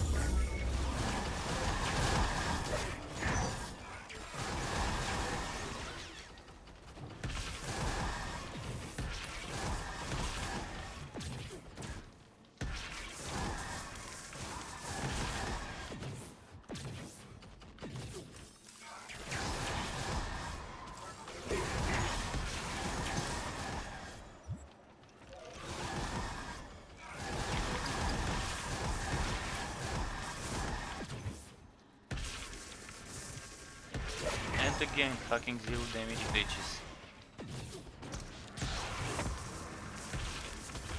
Look at that, 0 fucking damage glitches. And now thanks to this glitch I kind of almost died. I'm not sure even how I survived this. All the damage on me without being able to do damage myself.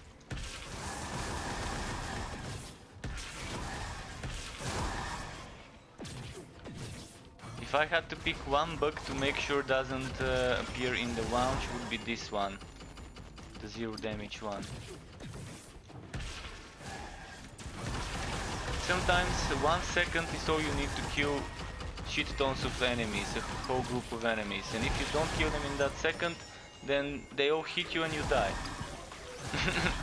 That's how it is sometimes. And if for that 1 second you don't do damage and realize it a bit too late, it's not fun.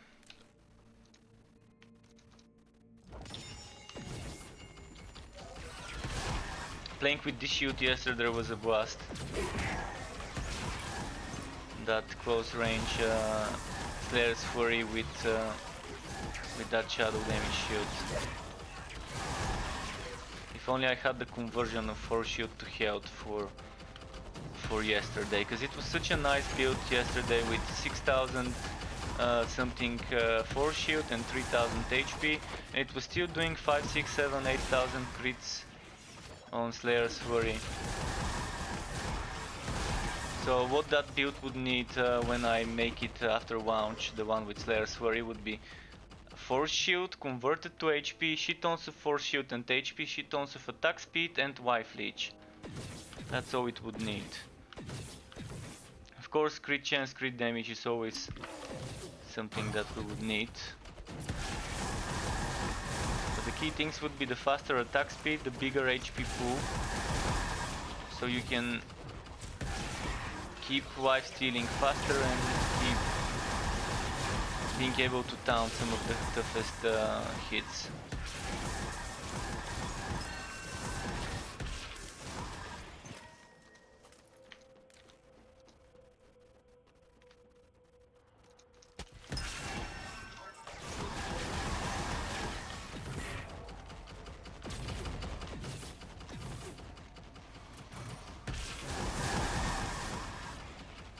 Alright, those like came to me begging to get killed.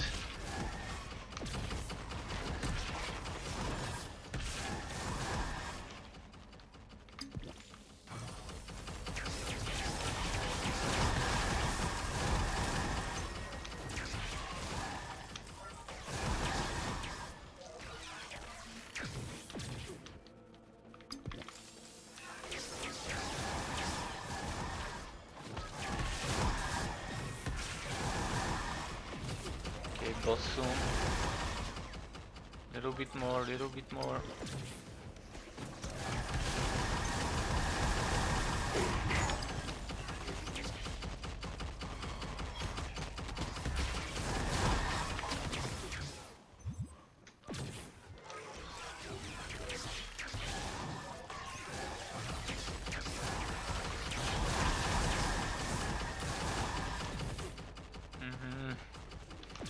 This way.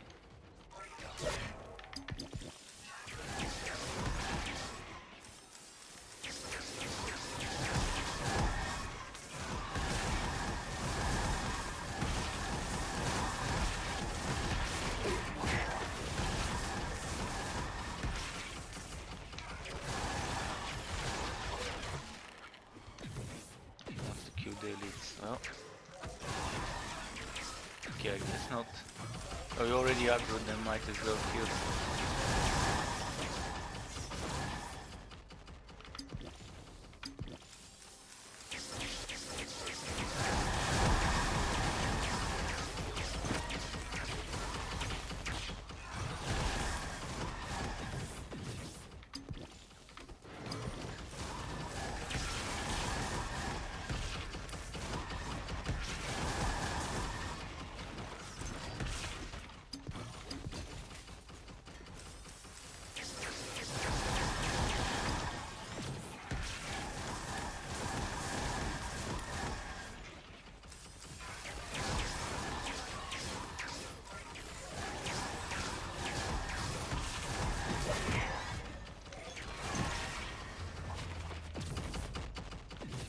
See the wood. Protector powder on. Material damage again. Still have much better material damage ones.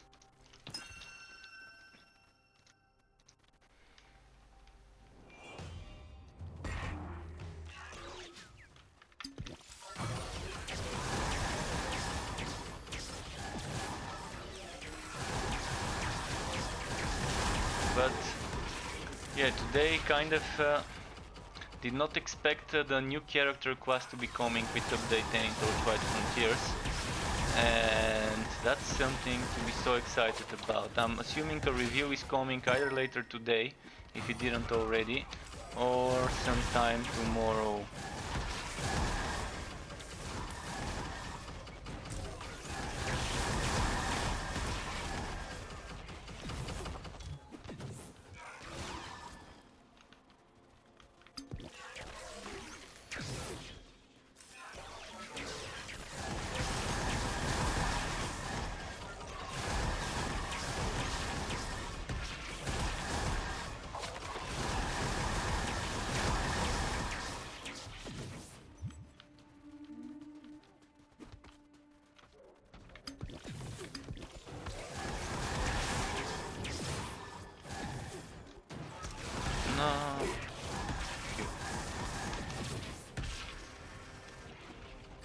Did he die? He got pulled the other way.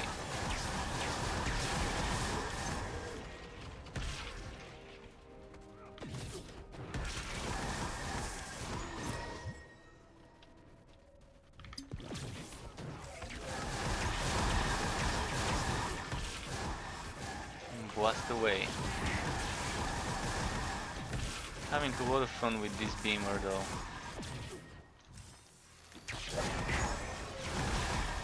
The blasting beamer.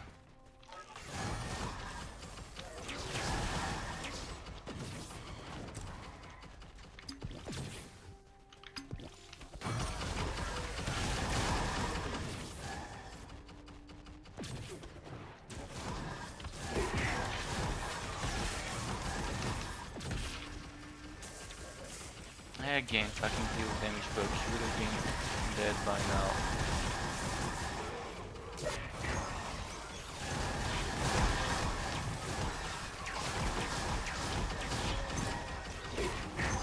Let's see, here.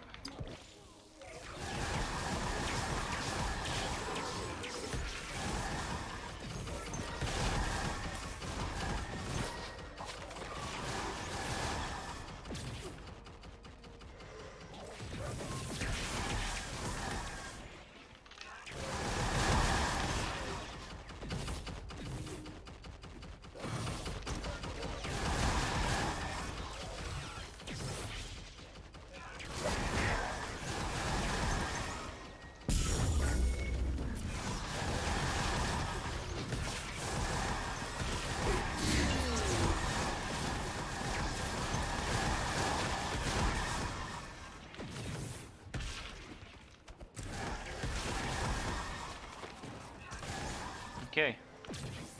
Now.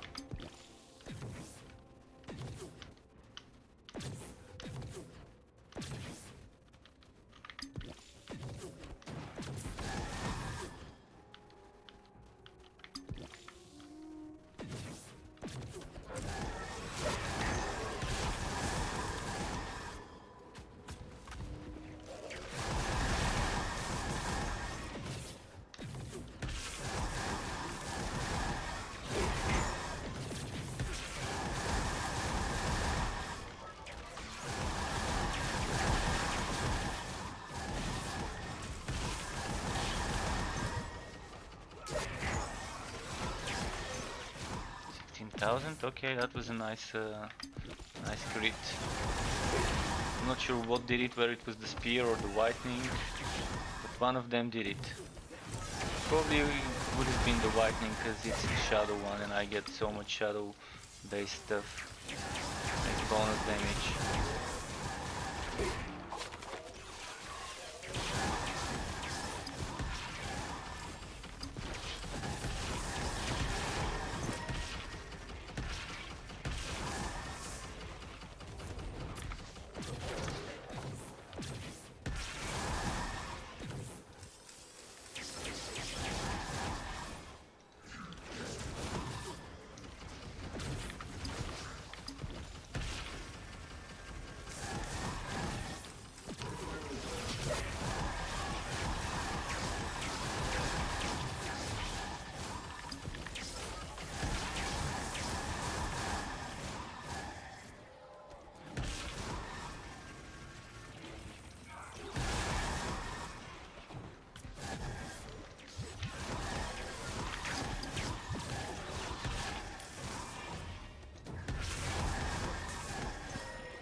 Okay, he's good to go. Speaking of some stuff, oh shit, I did not know whether he was ready. He seemed to have been going towards the other boss's corpse. I rushed, I thought he was ready with the pickups.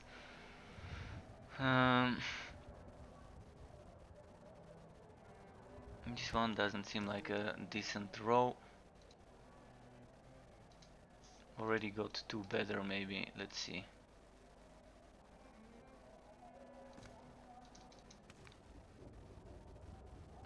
33.57, 30.54, 15, yeah. That's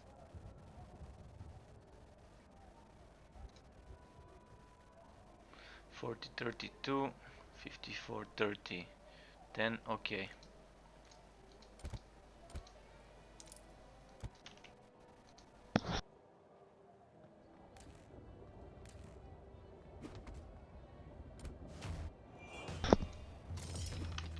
to mute my mic for a second. Yeah, let's sell this shit and maybe try another one.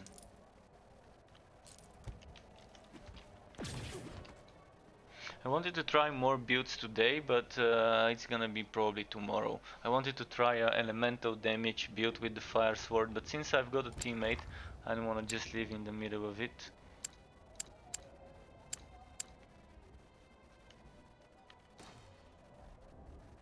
So let's give them frost. Let's give them frost resistance. Let's give them this and maybe whitening resistance and a bit of this and accept. So tomorrow I can experiment with some elemental damage setups. Elemental damage mage and elemental damage warrior is what I'm gonna try. There's both the warrior and the mage have fire based skills or skill modifiers. And I wanna try and make stuff around those fire based skills and modifiers. And there's two items that are unique and give fire damage. One of them is the Wolcen steel sword, which probably won't be as good as a fire-based one-handed or two-handed weapon, but I wanna test it. And then there's the one from the set, from the not set, but the fire and ice swords, the Envy's Denial and Vanity's Plea. With those, maybe I can try and do fire and ice builds, again elemental. Still, I think with those uniques I'm not gonna get as high damages with legendary ones that are equivalent or better in terms of stats. Fuck. He was kind of close to dying, I think, yeah. 11,000, 2 hits.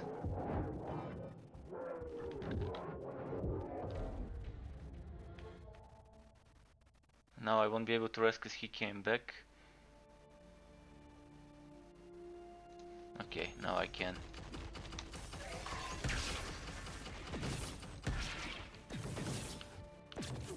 By the way, that's a way to cheese the game. You can have your teammates stay in the town, and you're gonna get unlimited number of resurrections.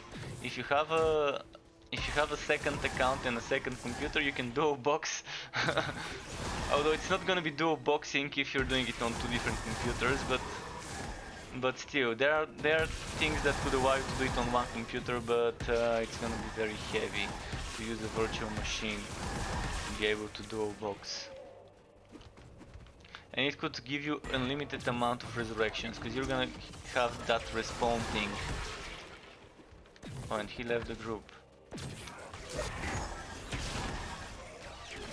Without saying anything, that was weird. But yeah, that's how you can cheese it at the moment. Not sure if it's gonna be the same on launch, but you can get unlimited amount of resurrections if you have a teammate staying in the town. Because if you die, you just wait for the timer to go down, and then it's gonna count that you're out of combat and let you click on the respawn button.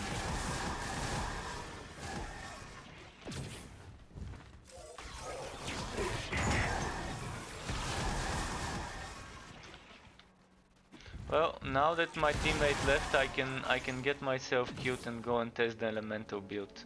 I've got like an hour and a half or so. So let's go and check some elemental damage builds. See what we can do. I have even no idea what I'm gonna try and get. Like, do I wanna go for ailments and stuff? Do I not wanna go for ailments? Do I wanna try those two? Like this one is obviously the combo. Additional damage against frozen, additional damage against burning. So this one we know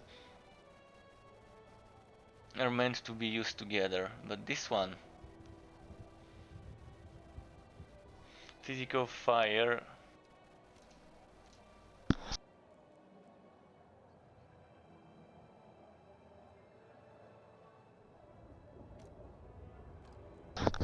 Sorry, I had to mute my mic for a moment. Yeah, so should I use two of those, or should I test maybe a one-handed if I've got a good one? But look at the one-handed, how much damage a one-handed could give me. It's just that's two-handed.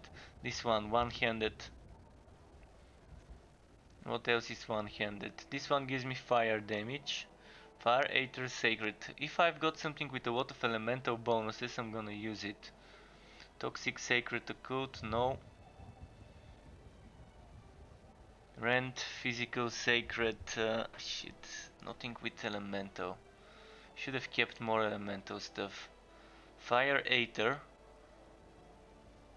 Rend, Whitening, Shadow. Hmm.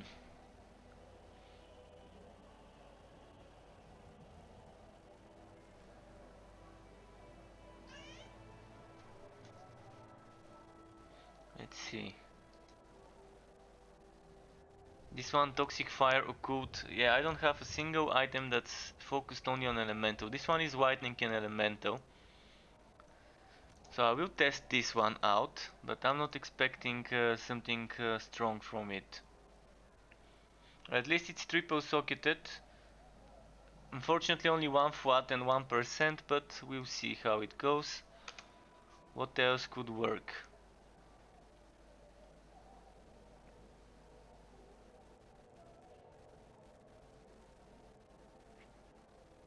I've got this as elemental damage somewhere here. This one is elemental.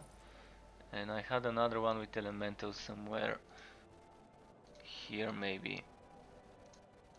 This should go away. It's really annoying.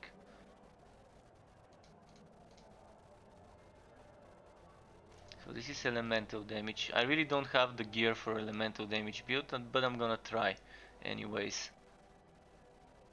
Sword, Toxic Fire, Occult.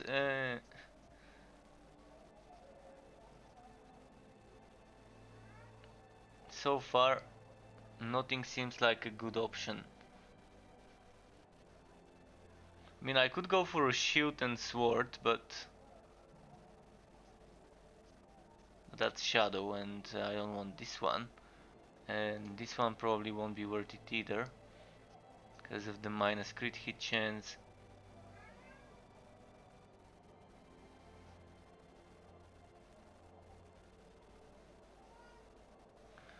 What about this one? If it's an ailment build for fire, it's probably not gonna work.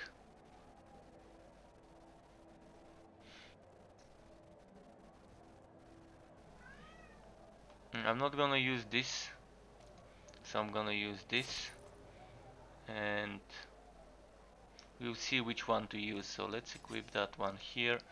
Let's put that one here for now. For now I'm gonna try with two of those, just to see how it goes.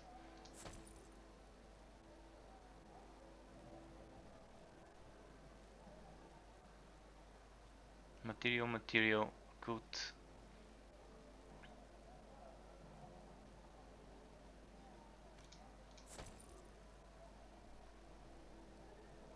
Material, good.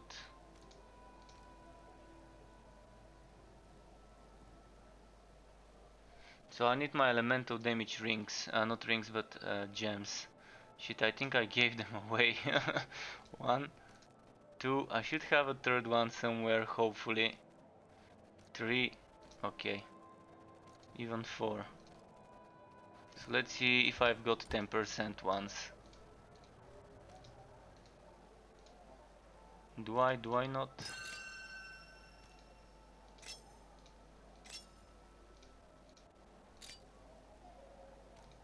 9%.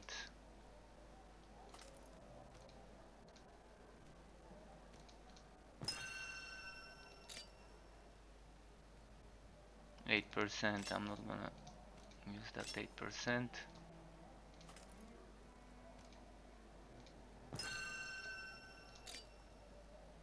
9%.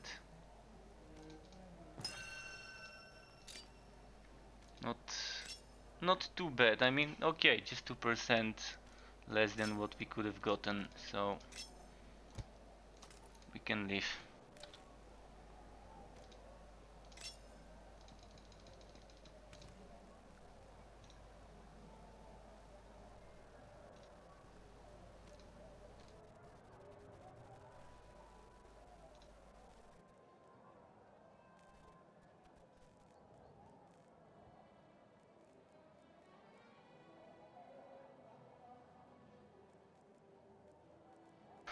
Yeah, no more things that we can check.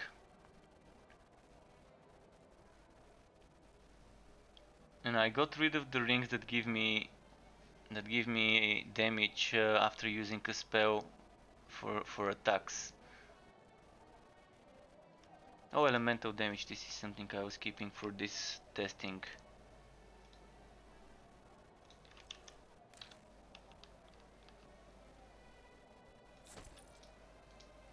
So that's the occult stuff, and we want the damage the damage to attacks because we're gonna be doing the attack build first.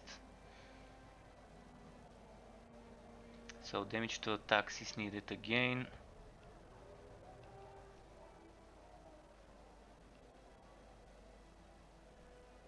Since I don't have better choices on the amulet side, let's see, elemental damage, 22 elemental. But I'm losing the socket with all attributes.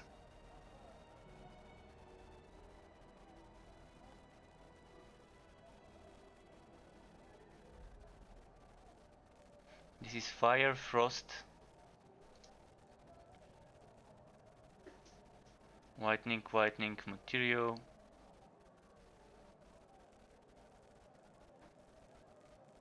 Yeah, nothing that would work. Okay, just give me a moment. My pet's been bugging me to give him food.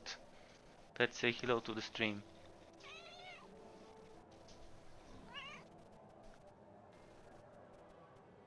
Okay, let's give him food.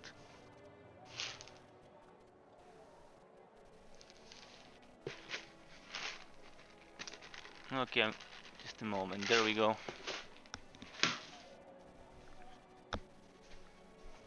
So,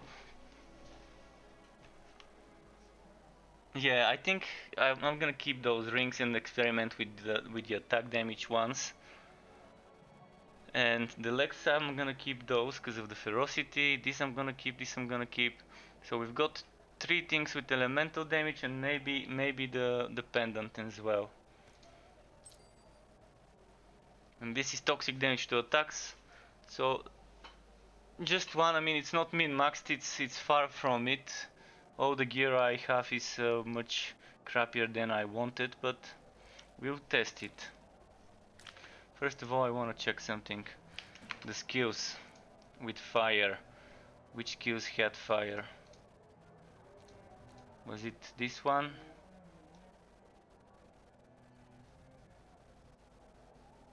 So this has fire. I'm gonna put this one here. This doesn't have fire. But I'm gonna use this here. And I'm still gonna probably need rings of Ishmir. And this can be sacred but not fire. This can be fire though.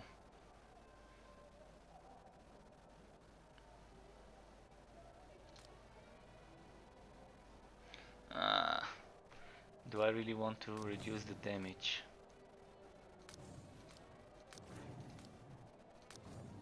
Let's see.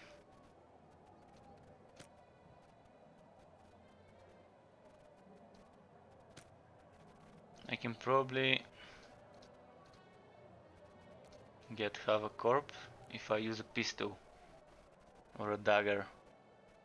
And half a corp, was it fire damage? Burn, fire. Yeah. So first I'm gonna go for just a basic warrior with fire bleeding edge.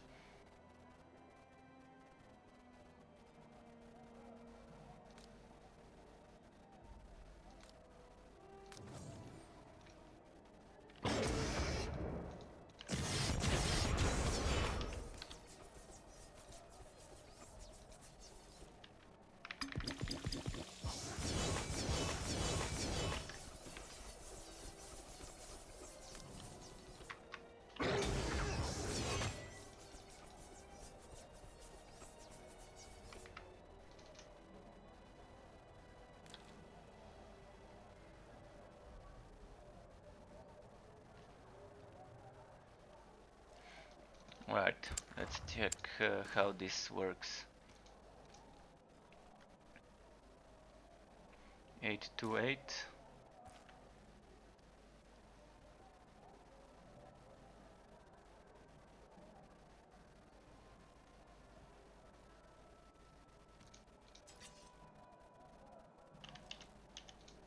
I think I still think it's gonna be better if I go for 0 unique items, but we'll see. Toxic, Aether.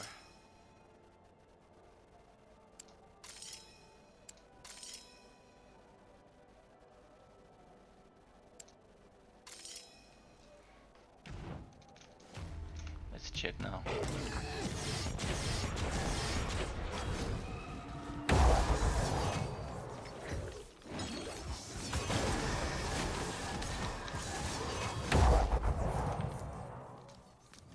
I think I prefer the rotation speed more. It's like this.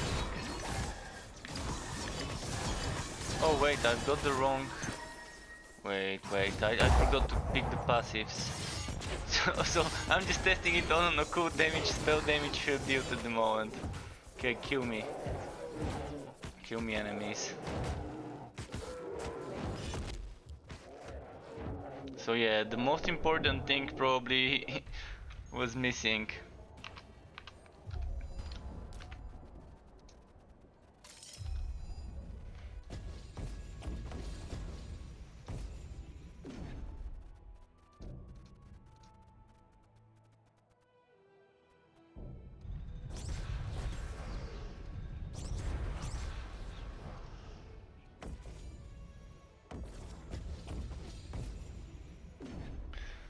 Mm-hmm.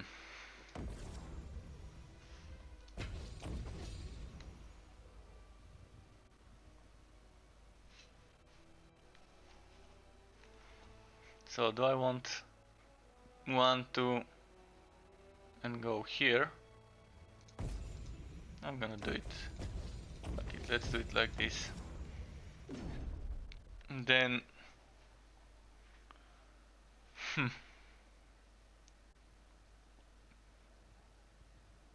that crit chance would be nice. And then to reach nearby enemy probably would go well with a setup like this one.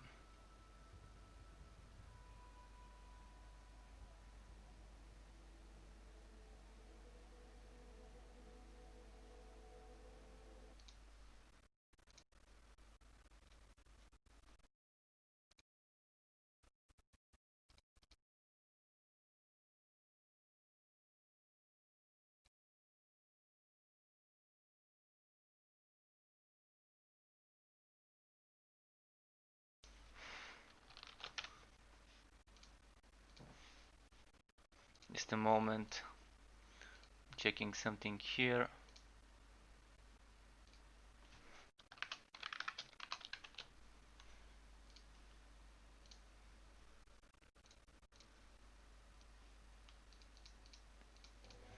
So, wondering what to do, but I think maybe going for this one isn't gonna do much for me, that 2% damage, but I do want that extra damage here. So I'm gonna do something like this.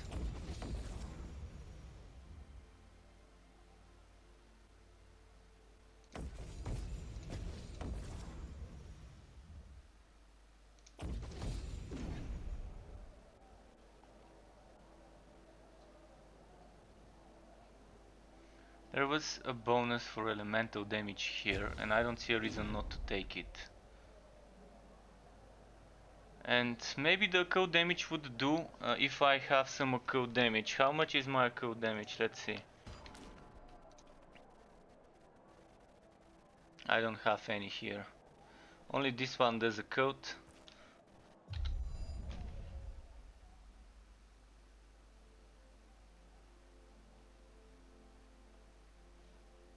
This would be nice if I'm using a spell. If I'm using something like fireball combined with this.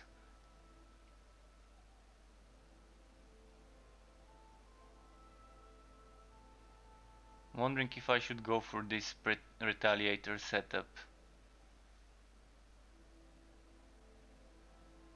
Additionally, I can do this. Get that extra 2%, get that regeneration on Q because I want that generation. And then it's just 1 point. I mean, I could always get some ferocity, or I can get some HP and rage cost reduction. I want to see my HP. Yeah, I'm gonna go for the HP. I think I'd rather do this now.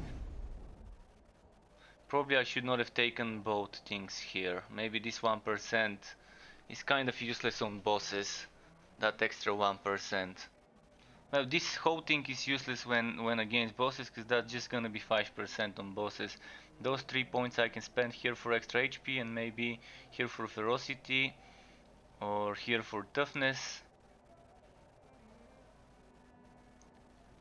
Here for health. We'll see how it goes. Should be better than what I had before though.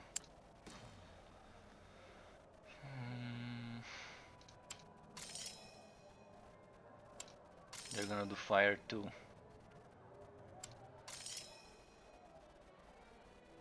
I gave them lightning resistance. Well, I should not have, because I wanna make sure they don't have resistance to the things I'm using, just to make sure I'm seeing the real damage numbers.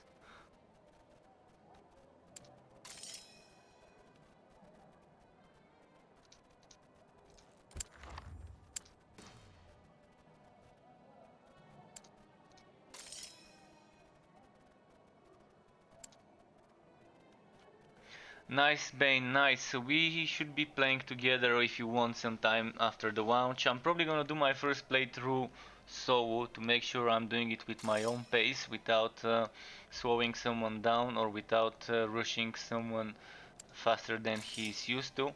But after I'm completing, after I complete the campaign, I'm definitely gonna be playing with other people. So make sure to let me know if you wanna team up sometime. And yeah, you can test it offline.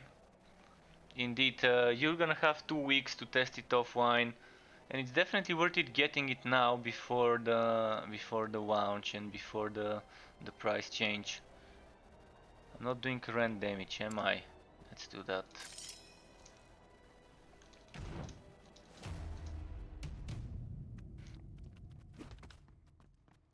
Nice, D-Crack. Glad that the information was helpful and useful to you, and that it was to your liking, so you got the game. And I'm definitely gonna be seeing all of you who will be playing the game on launch. Be advised that in the next couple of weeks, after Wednesday, I will not be playing Wolcen that much because Torchlight Frontiers is having a huge update. It's also moving to Steam, and it's also getting renamed Torchlight 3. So until the Wolcen update, I will be streaming tomorrow some Wolcen, but after that I'm gonna be very busy. I'm gonna be very busy with Torchlight 3. I'm gonna be pushing through the story in Torchlight 3, then I'm gonna be making content for it, so it's gonna be slightly less Wolcen, but I'm not forgetting about Wolcen. The best starting tip, maybe don't go full mage. Do not go full mage. Mage is fine as long as you have something to spend your rage. So this is probably gonna be my only tip. Full mage is a bit tricky to get used to as a start. And another tip would be, if you want extra affinity, do not sell any racks right away. So let's say you pick up an any rack you already know. The lower your level when you sell it, the less affinity points you can get. So if you save all your any racks until level 20, the ones that you've already learned, you can sell them for 2000. Because it's always 100 times your level. For Whirlwind Barb beginners, I would tell you one thing. Whirlwind, go and grab this cube quickly. Just a second. The first thing you wanna get is the thing I'm gonna show you now. So on a Whirlwind, you need to do this quickly. So you go 1, 2, 3, 4, 5, 6, 7, 8, 9, 10. You can also do it 1, 2, 3, 4, 5, 6, 7, 8, 9. And then when you have one more point, respec it and go for this one, for this route here. So I think your goal would be for level 9 or level 10 to get this regeneration on Q. If you get this regeneration on Q, and then you get the continuously holds, you get the typical spin to win. Then after that you can get this crit chance, crit damage, then you can try and get this one here. And I would strongly suggest going for this route like this. Rage cost, willpower and rage. And then once you get this one, you're gonna have extra rage for this. And then immediately after that you might wanna go and grab this extra willpower and rage, which I forgot to get. So I should remove those points here, and yeah, I'm gonna do it after that. I forgot, I thought I grabbed those notes. So those are some helpful tips for a Whirlwind. But rushing this is the main thing you need to remember. Wife Leech would also help a bit, but when leveling it's not gonna be that much of a difference. But this rage on Q is what you really need. The rage on Q, then getting as soon as you can the crit damage and the rage bonuses.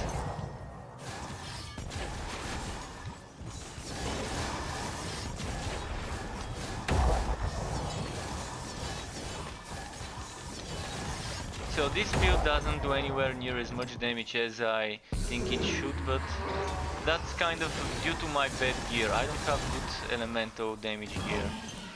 In fact, I have terrible elemental damage gear.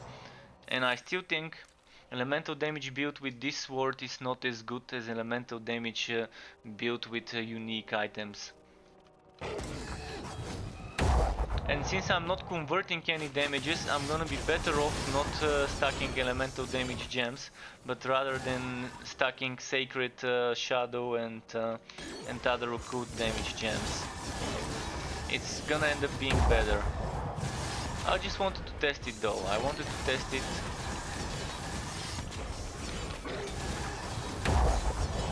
See, it makes sense to use material damage gems on build that is using what was it, something of the gods, the converted damage, the one where it doesn't allow you to do anything other than material, than physical.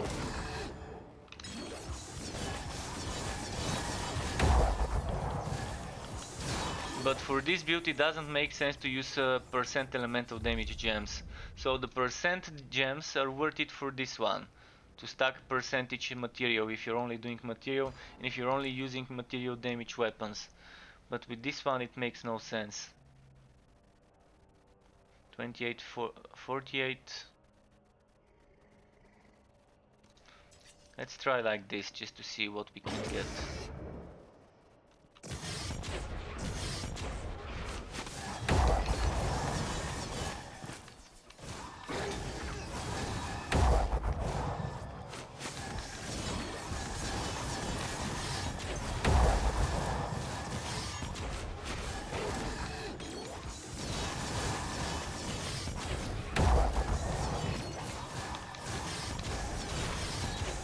I'm gonna optimize the build after this map. After this one I'm not gonna continue. I'm gonna go back to the town and remove those skill points.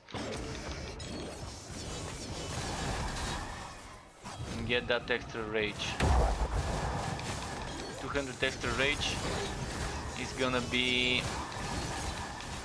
I get 20% per 100, so that's gonna be 40% extra damage with that 200 extra rage when maxed out.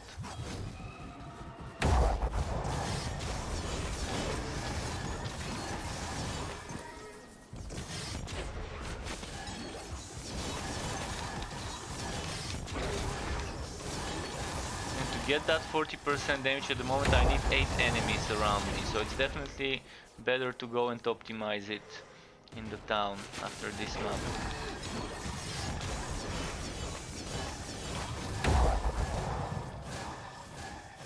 Right, the boss is ready to be killed.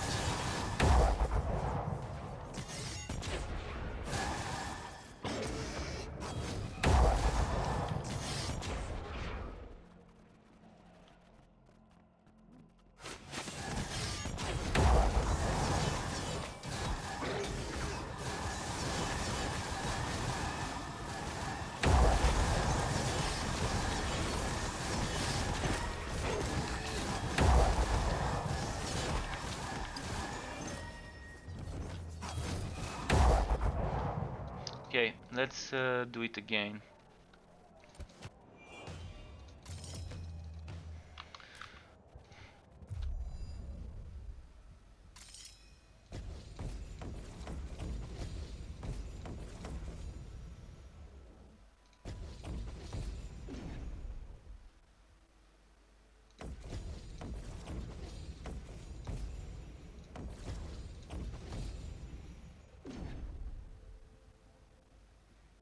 And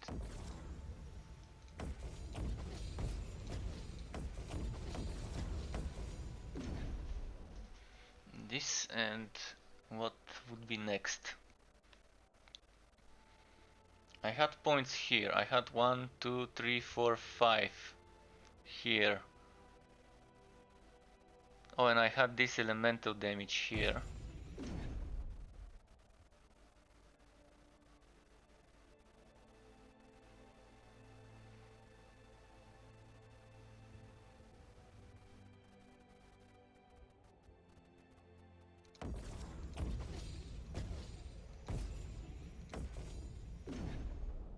That probably won't be a bad option to get extra 25% fire damage.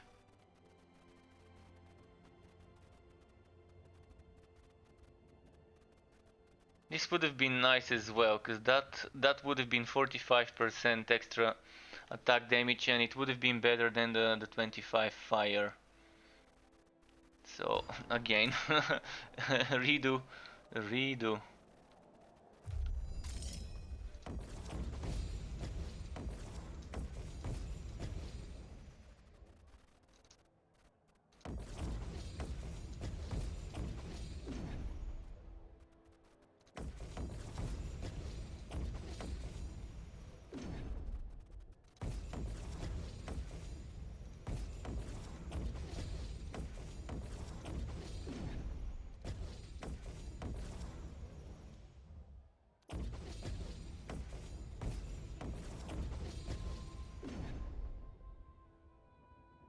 So damage.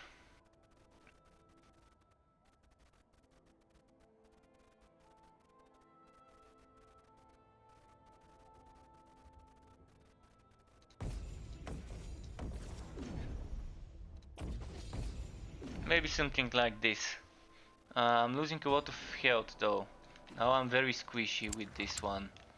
But for adept, it doesn't matter. I mean, any build should do adept without problems.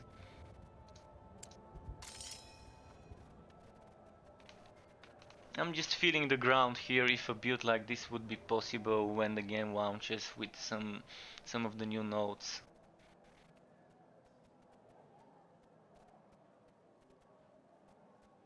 And definitely this unique seems like a bullshit unique. Cause all that fire damage and everything, it's just not worth it knowing that with a weapon that you get instead of elemental damage you can get sacred shadow or aether what you can get much more than percentage elemental, and this 27 to 49 is just not enough.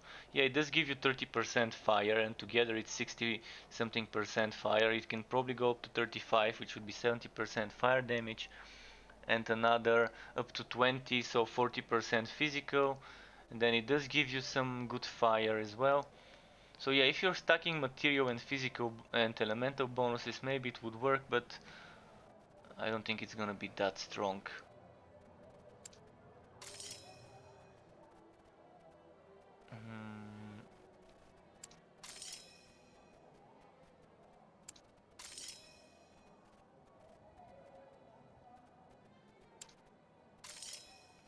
Let's see again.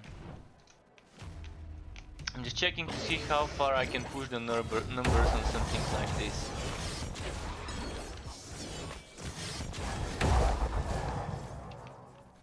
I think the way to make it work would be with rings that give you extra damage to attacks after using a spell. But then you would probably need to be using an offhand for spells. Spellcasting offhand. And to be using maybe fireball or something else with that. Later on, maybe tomorrow, I will be testing mages with fire elemental damage. Elemental damage based mages might be the way to go.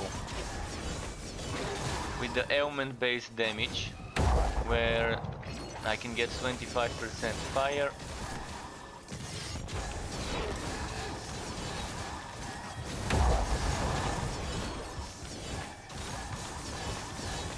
But the damage I'm seeing here is super wall and totally not worth it. Some uniques definitely need to be reworked. I just don't see what would make people pick those uniques over something else.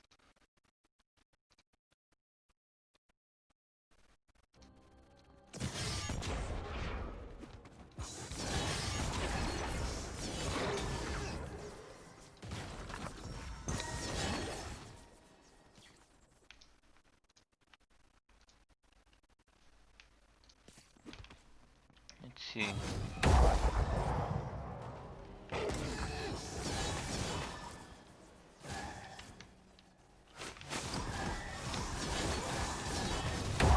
By the way, in those trailers for Torchlight 3 that were released today, you can see the new character, the girl with the braided hair.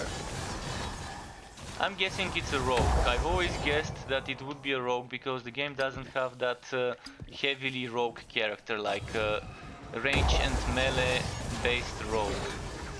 This is my guess, but who knows? Who knows? Max Schaefer today joked in Discord that it would be Opakamancer. But it was obviously a joke. But yeah, Torchlight 3 famous for alpacas. And on Wednesday we would know. If you're excited about it, Wednesday I'm gonna be doing update 10 stream as soon as the update hits.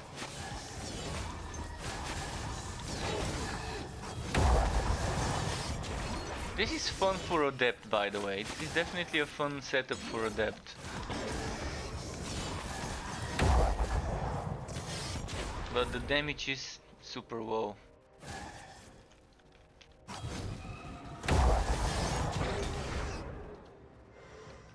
Good warrior class, I would say the Realm Master at the moment is the nice melee warrior.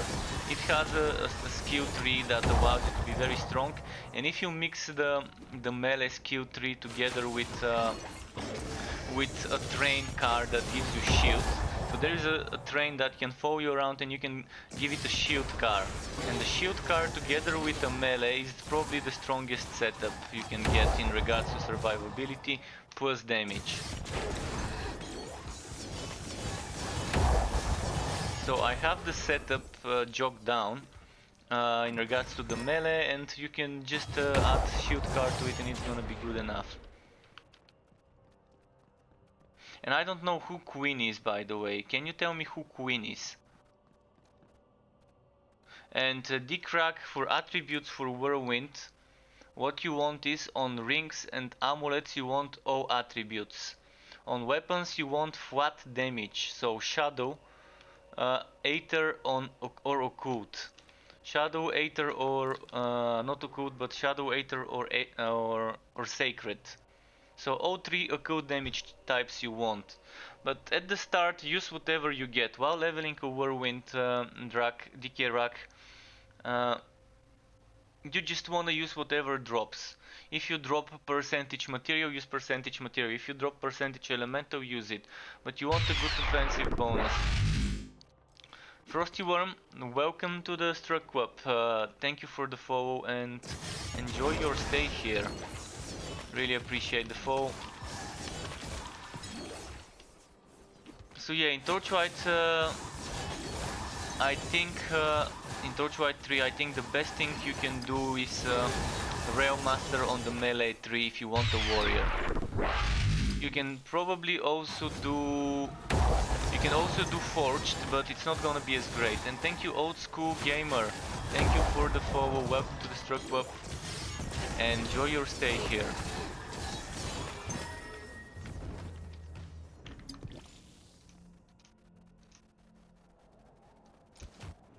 Oh, wait, I should have continued. Wrong portal. Sorry, guys. I entered the same the wrong portal. Well, what's this? A kill damage, a kill damage. Can I put that away? I don't want to end up selling it by accident. There's a lot of gear I need to put away. I'm gonna put this sword away. This is experiment and it's definitely giving me bad results, but I'm gonna keep that experiment all the way until the end of today's stream. And tomorrow I will be experimenting with elemental damage mage. Maybe with the staff. Most likely with the staff would be the best way to do it. We'll see.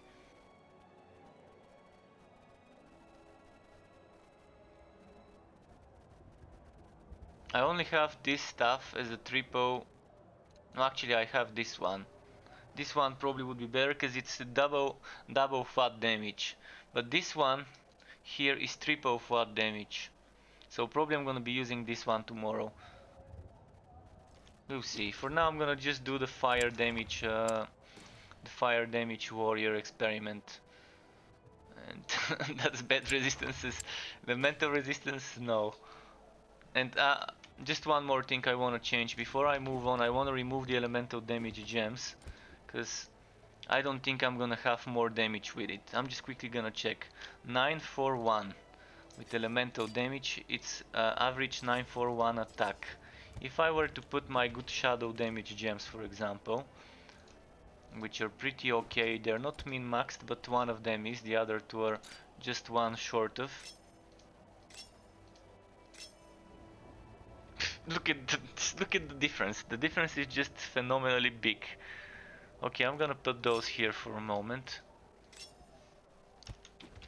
I really wanted to build with this, and yeah, definitely a bullshit unique at the moment. Definitely not as strong as a legendary, nowhere near even. So if I were to actually equip a second one-handed legendary like this one, it's still gonna be stronger. But I'm gonna keep it. I'm gonna keep it for now. This Wolcen sword. I'm hoping that some of the uniques that are on the weaker side of the spectrum would get buffed up on launch and would become a bit stronger. Because currently going cocoon damage, going material damage would end up being stronger than going elemental for a warrior. And it's actually best to just go a mixed setup sometimes. Of course, sacred damage is probably the best because you would be able to apply weakness with almost every attack. But I don't have good sacred damage gems.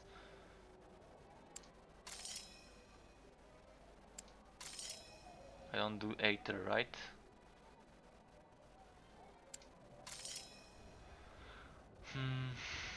Let's do this.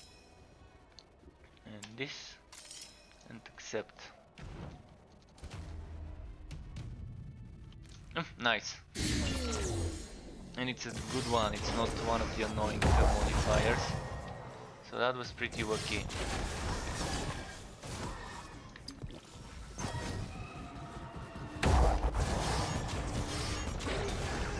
How long before the release of this game? It's on 13th of February, by the way. The release is on the 13th of February. Sorry for the late reply, I was kind of in the zone and I didn't see my chat. So the 13th of February when this game comes out. So we got time, we got 2 weeks roughly. The servers are shutting down for maintenance on Wednesday, in 2 days. And after they shut down, people would be able to play offline. So all the progress we've got on the online only characters would be wiped. So if you're starting now, if you're buying the game before the launch and you're starting to play now, just to benefit from the cheaper price, which is €10 cheaper now if you buy it before the launch, $15 cheaper if you're on the US Steam pricing. I would suggest creating an offline character, because otherwise you would have to start over after 2 days. If you do end up creating an online character, I could give you some gear, by the way, but it's gonna only last for 2 days.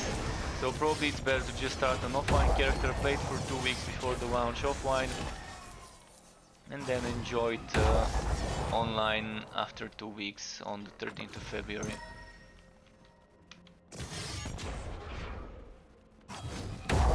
I will definitely be streaming this game and Torchlight Frontiers pretty often, and when Warhammer Chaos Bane releases their 5th character, which should be soon, I'm gonna be doing that as well. After Wednesday, expect to see a bit more Torchlight Frontiers until Wolcen launches, because there's gonna be a huge update and wipe in Torchlight Frontiers 2, 2020, the year of wipes. And Torchlight Frontiers, it's actually renamed to Torchlight 3. It's gonna take me a while to get used to it. But big news today, that's why.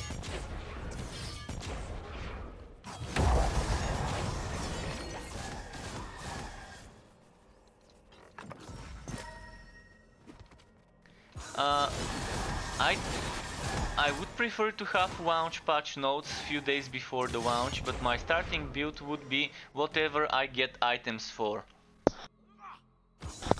So in this game you can keep respeccing. It's not like Path of Exile, where if you commit to one build you can't respec. I can keep respeccing depending on what items drop for me. If I get items for Necro, I wanna be building a Necro with turrets. This is my idea.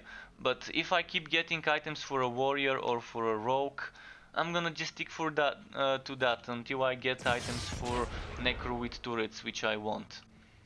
So I'm gonna be making a mage rogue hybrid, most likely.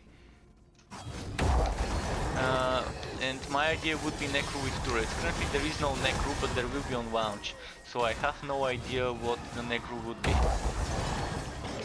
So you can constantly respec your skill points and passives. So you can respec your attributes and the passives, and you can change the modifiers of the skills. And there will be 40 skills on launch, and each skill would have 16 modifiers, so there's gonna be a lot of good things.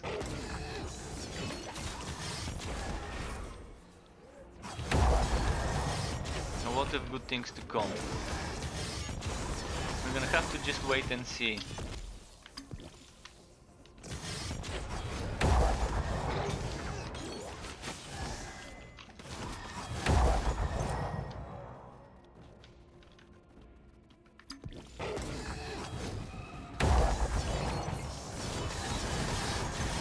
Compared to Path of Exile, Maps and Atlas, you have something that's more similar to Rifting in Diablo 3. So if you've played Diablo 3, what I'm doing right now is similar to that.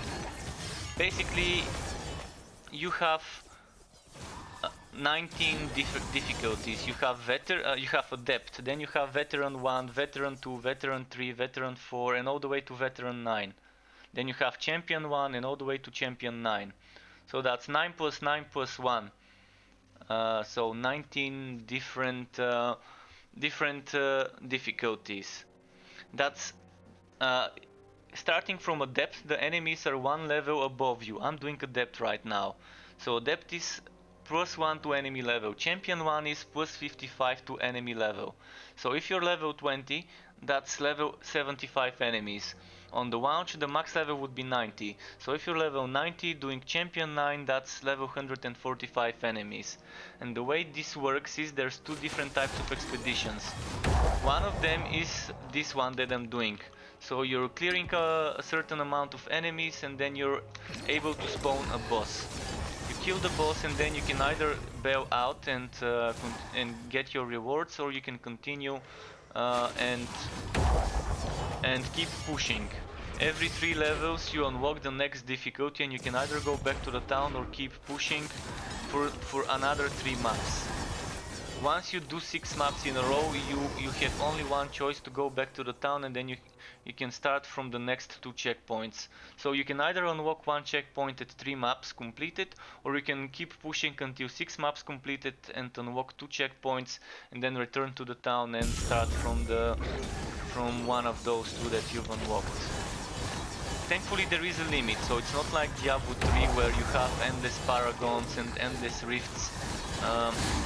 You have a limit, so player skill and build synergy would be important in regards to who would be able to push further and quicker. Of course RNG is also important, RNG regarding what map modifiers you get to encounter and what enemies you get to encounter, what bosses. Some bosses are a bit of a counter for certain builds, others are a bit easier to do with the same builds, so there's gonna be some differences in regards to what you get. So here you can either continue or go to the town. I'm gonna continue and make things harder. There's another map mod that's similar to bounties in Diablo 3. So basically with that one you change the same type of end game. Oh no, the one with the bounties, you kind of enter through an NPC and it's always your level. So if you're level 20 it's gonna be 20, if you're 19 it's gonna be 90.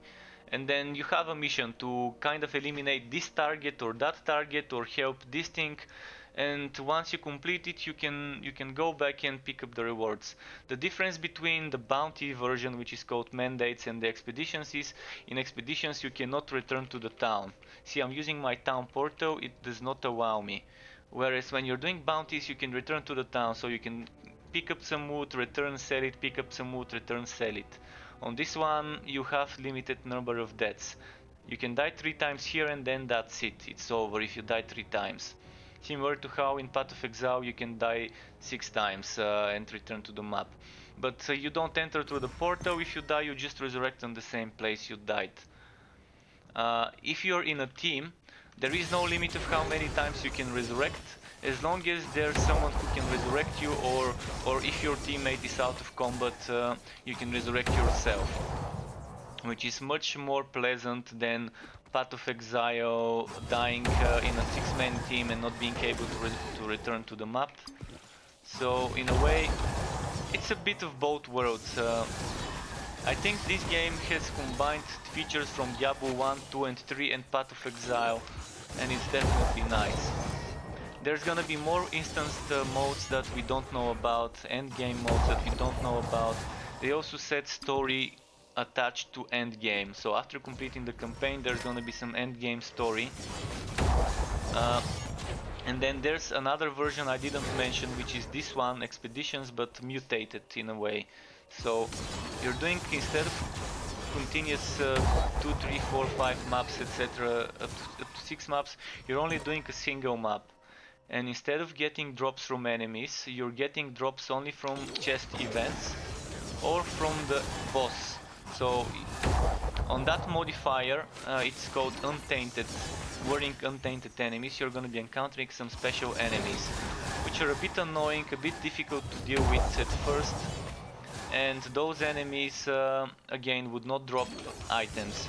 The only items you're getting is once you kill the final boss. You would get rewarded. I'm gonna quickly show you what happens. Just a moment, I need to make sure I'm safe. So, for the untainted enemies, you're gonna be rewarded with ranks. Something like, just a moment, like this one. So you're seeing how here we have, on this run that I'm showing you, that I've completed some time ago, I've got something like rank S+. Rank S+ is the best. It took me 2 minutes to complete the run and I got rewarded 5 legendary items, and from the chest after I complete the boss, there's another chest that you would, I got another one. This was a very rare occurrence. Most of the time you would get yellow items. Every now and then there might be 1, 2, 3 legendaries. but this is probably the best you can get. I don't think you can get uniques from those rewards, but you can still get uniques from chests and from the chest at the end of the map after you kill the boss. And there always is a chest at the end of the map when doing untainted enemies. So it basically changes it to uh, ranked and timed um, mode, and the more times you die, the less the rank. So if you or your teammate dies once, it's gonna be rank S. If you or your teammate dies twice, it's gonna be rank A, and it goes like that: S plus S, A, B, C, etc. Depending on how many times total you have died. And as I said, when you're doing it solo, you can only die 3 times. So rank A probably is the limit. If you die a 4th time, it's over. But if you're doing it with a team, you can die more than 3 times as long as there's still someone alive. If all of you die at the same time, it's over. So the way you can resurrect someone is there's a timer during which you can go next to him and resurrect him. Even if you're in combat. If that timer expires, the only way for that person to get resurrected is to wait for the combat to end, and then they can click respawn and resurrect themselves. So it's not as punishing as Path of Exile in terms of dying. You don't lose XP as far as I know, and the max level will be 90. So if you have more questions, feel free to ask them. I will try my best to answer as much as I know.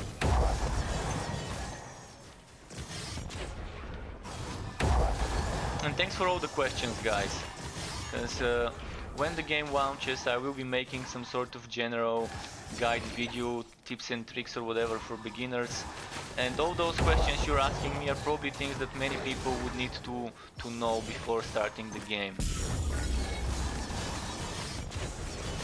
What's the end game like? What's the crafting like? What's the skill system like? What's the passive skill system like? I would be making after the launch separate videos for each of those systems, in-depth overviews of the systems, and I'm probably gonna make one big one with shortly mentioning all the things and the basics of those things.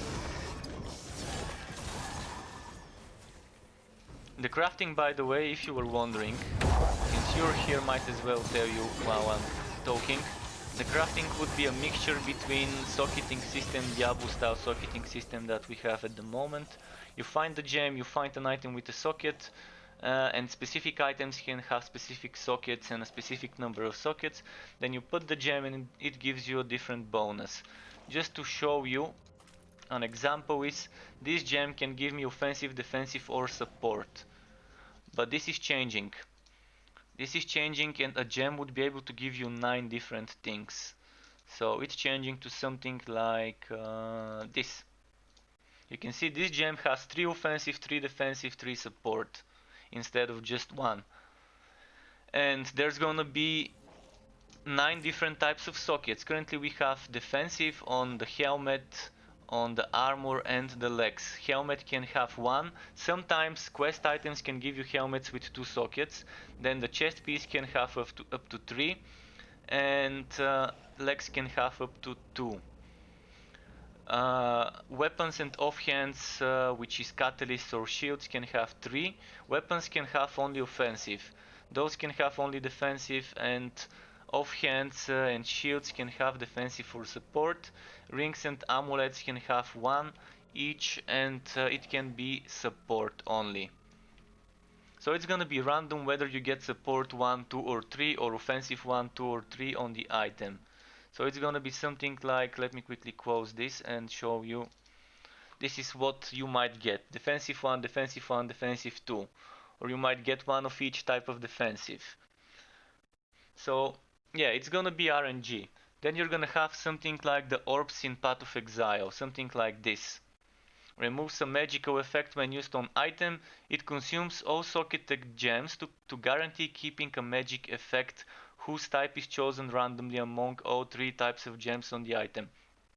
So if we have this item with health regeneration, and force shield regeneration, it's gonna try and keep an item based on probably those, because we have two of them, two health regeneration ones, so that's probably gonna take priority. So it's, let's say that has 66% chance to keep something with health regeneration or whatever that would mean, and 33% chance to keep force shield regeneration.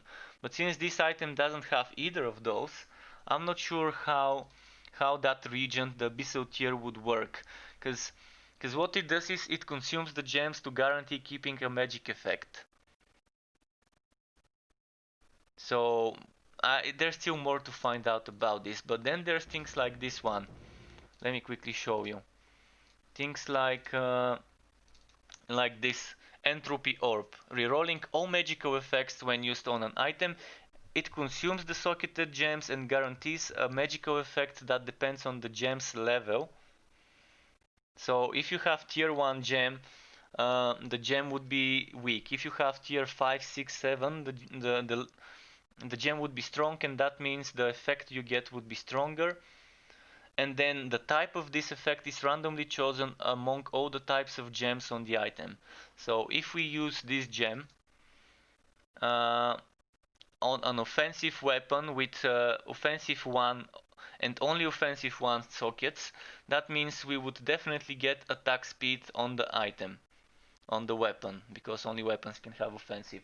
So if it's 3 times offensive 1 and we have 3 times attack speed, then it's definitely going to give us attack speed from one of the stats. But ideally you would want 3 different ones when using this region, because let's say you want 3 different offensive gems and you want to get all 3 of those stats. It would reroll all of the types of stats on the item, but it would give you one of each socketed gem most likely.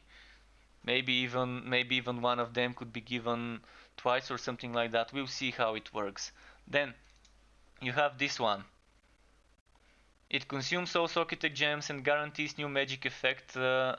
Again, the power of that effect depends on the gem tier, and the type is chosen among the gems. So it's kind of like removing one effect, randomly removing one effect, and then choosing a new one to give you based on the gems you have.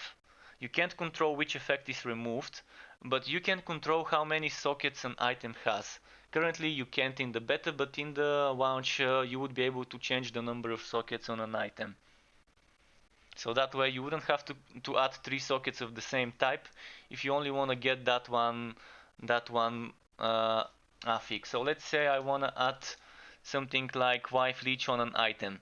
That way I'm gonna keep rerolling the sockets until I get only 1 or 3 or 2 defensive 3 sockets. If I get 2 of the same type, of course I wouldn't need to waste my gems and keep rerolling for a 3rd socket. I'm just gonna chuck two global Wife Leech gems and then leave it as it is. And then what you have is the 4th one, Arabian tier. And you can see this cannot apply on legendary and unique. Have no fear, there's a legendary version of all of those that can be used on legendaries. But of course, never on uniques. Unique items would not be able to be rerolled like this. So this adds a new random magic effect as long as the item has room for such one. It again would consume the socketed gems, and then based on the gem power and level, it will also give you different tier of the stat of the affix. And so also chosen randomly. So what they did, the developers did this. They used this armor and they added those gems to it. So they added those gems to this armor and rewrote it with this Arabian tier, and you can see it has occult resistance, material resistance, rage, ferocity, dodge. And then out of those 3 they managed to get that 6 health regeneration. So from the 2 defensive it had 66% chance for health regeneration and 33% chance for the force shooting, and you can see all the stats are the same except it got a 6th one, which is the 6 health regeneration. So some items would have 5 stats, and you can keep adding as long as there's more room for growth. So I think that was pretty detailed explanation. But I felt the need to tell it now that there's people who might be interested in the game. To see how this differs from Path of Exile, you're given some sort of control over the things. I mean, in Path of Exile you still have certain ways to control it, but this is a bit less complicated, a bit more simple, and it's still a powerful system, nevertheless.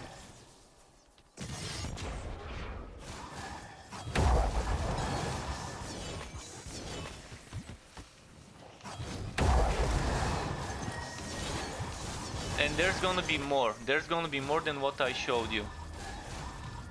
I have a video as a preview, but it's not a guide yet because there's parts missing. I do have a video on my YouTube channel, which you can check, about when they release the news about this thing. Of course, there's new things that I haven't mentioned, and there's gonna be separate orbs that give you access to special modifiers. One such example is this, plus 6% damage per 100 unspent rage points. Or there's things that give you access to a certain skill that cannot be used on this specific type. So let's say this axe, if it had a modifier that gave me access to a turret skill, which is normally only accessible with daggers and pistols. This is the turret. It says daggers, bows and pistols. So there's a way to get this modifier when doing the Wrath of Saricel enemies. That is why people would want to do this one with rank S+, etc. So that mode with the S+ ranks, etc. can drop special modifiers that can only drop there. And my guess is, since they said there's gonna be modifiers that add those abilities, my guess is those modifiers, those orbs would probably only drop in this mode. Probably. I can't confirm it nor deny it. But it makes sense, it's logical if they have orbs that give us access to such stats, to be able to drop in those modes, where the items with those stats drop. So you can add spells on a dagger, you can add spells on a two-handed sword, or you can add rogue skills on a staff. You can add tank skills on a staff. So there's gonna be a lot of things to consider.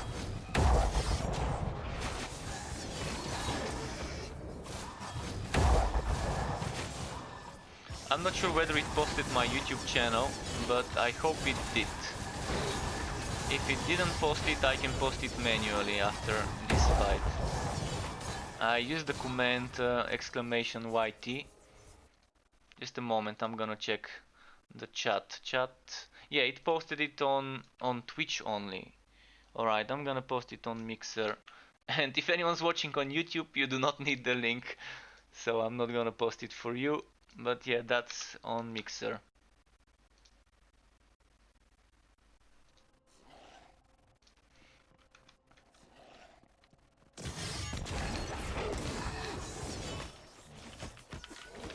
Wait, it's not letting me...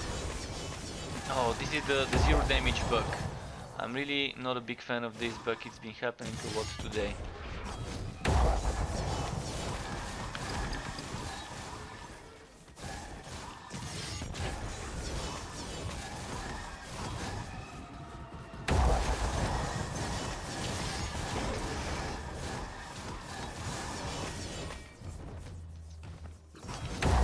This build I'm doing at the moment is trash build, by the way. It's complete trash of a build. Mostly because of my gear and because I'm using this unique item, which doesn't seem as strong. Maybe in certain cases while leveling etc it might be strong. Maybe if I have more elemental damage bonuses it might end up being stronger. But I still think a legendary item with sockets that are flat damage and has some flat damage bonuses would be better. And that's actually not the best legendary item I can use because it doesn't have 3 times flat damage. I do have better one-handed items. So after I complete this map, maybe I can go to the town and swap out this item for another one. So this, I was just experimenting with using elemental based damage skills and stacking elemental damage and using fire damage skills with this sword. This was my idea to test, and I can confirm it definitely. So Wackwaster right now. We don't know what exactly the passive skills would be on launch in those extra 12 disciplines, as I like to call them. They're calling them classes, but it might be a bit confusing if I call them classes to people. So I'd rather not call them classes. Currently you have 1, 2, 3 classes in the first ring. You can rotate them, link them differently. Then you have another 6 classes here. And based on where you spend the points, you get different builds and different class stuff. And there's gonna be 12 more here on the third ring upon the launch. And with that twisting, with that rotation, there's gonna be a lot of combinations, a lot of things to consider. Just the depth is growing by a lot of how many builds you can do. And combining this with items and gems and those crafting thingies that we can get, the orbs, and combining this with the system where you are gonna have 40 skills instead of 20, and we're gonna have 16 modifiers instead of 8 or 9. That's just so much depth, so much build making possibilities that it's just gonna take me a while to be playing around with all those things.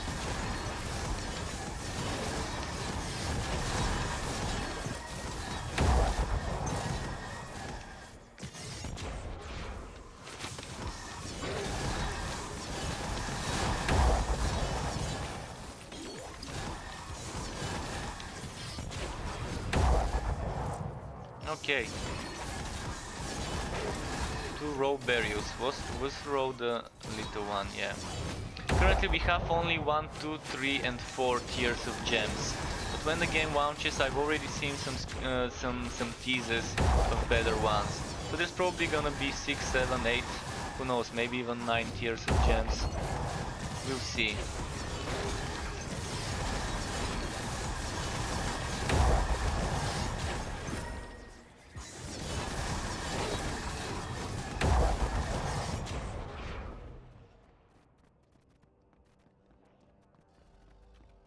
So if I equip a dagger, I'm gonna be testing a different build in a moment after this map.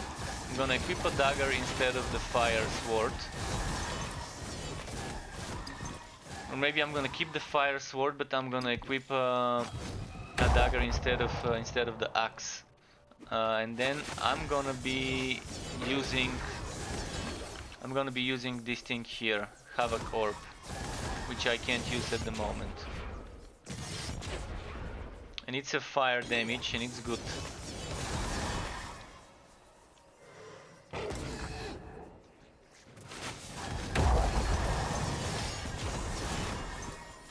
Delia's March, yet again, keeps dropping for me. Yeah, I definitely don't need it, but I'm gonna save it if someone wants it.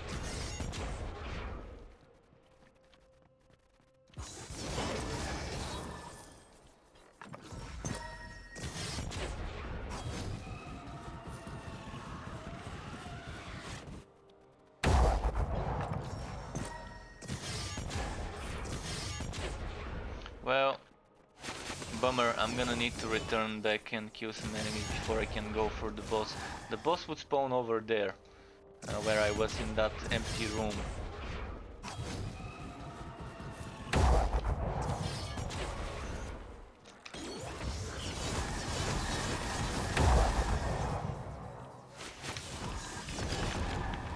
Alright. Yeah. Kind of a lot of damage at once. I should have seen this coming and cast an axe skill.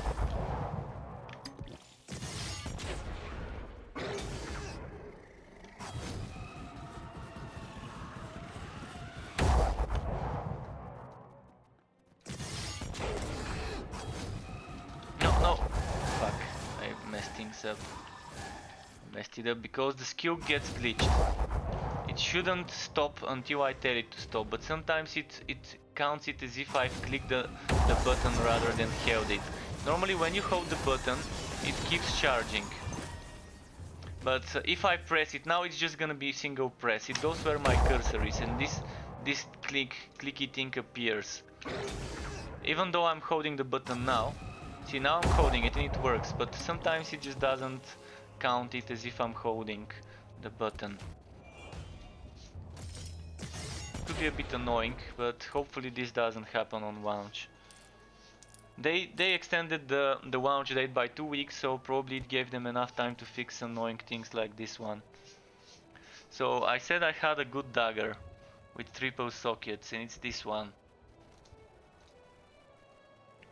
And the damage I want would not be elemental, unfortunately, because it's not gonna be that much. So 8 to 10, 7 to 12, 8 to 10, 8 to 10, 6 to 10, 7 to 12. Okay, I'm gonna get those two. And then this dagger, we will replace this one for a moment, and then later on I'm gonna play with this and the dagger without the sword just to see how it goes.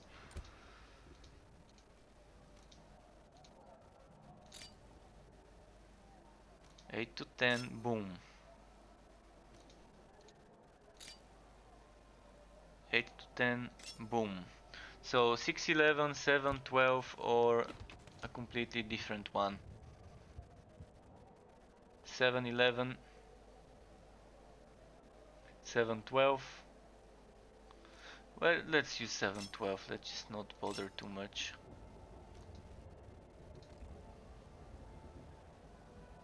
Pistol could work as well. I mean, a pistol like this one is not bad. Rend, Whitening Shadow, attack, crit chance, score, but I want something with crit damage. I want to be stacking the crit damage rather than crit chance score. This one is with crit damage and it's Fire, Aether, Sacred. And the fire would work well with my setup. Rend, Frost, Whitening, 26, 5 Wife Leech, 26 crit. This is pretty nice. So Aether, Sacred, Frost and Whitening.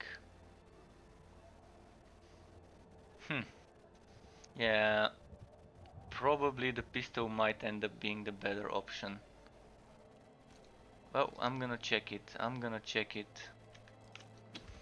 Might as well grab them both. Remove gems. Remove gems. First I'm gonna check the damage without them. So this is 1110. 1195. Wow, really? That big of a boost? 998.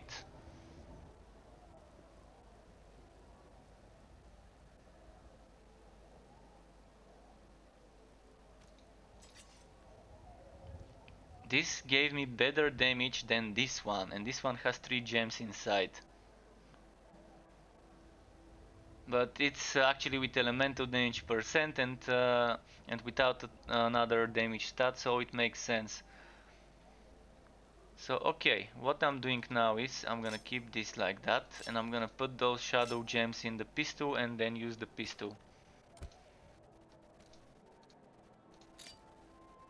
So this goes here, this goes here, this goes here.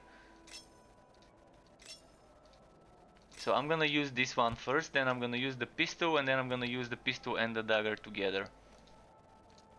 Cause why the hell not?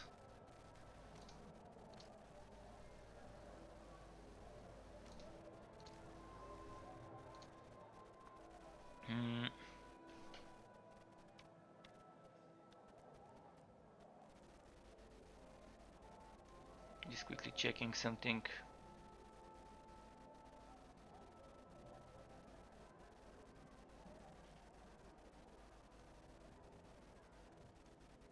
This is probably gonna give me better damage overall. 1381. 1379.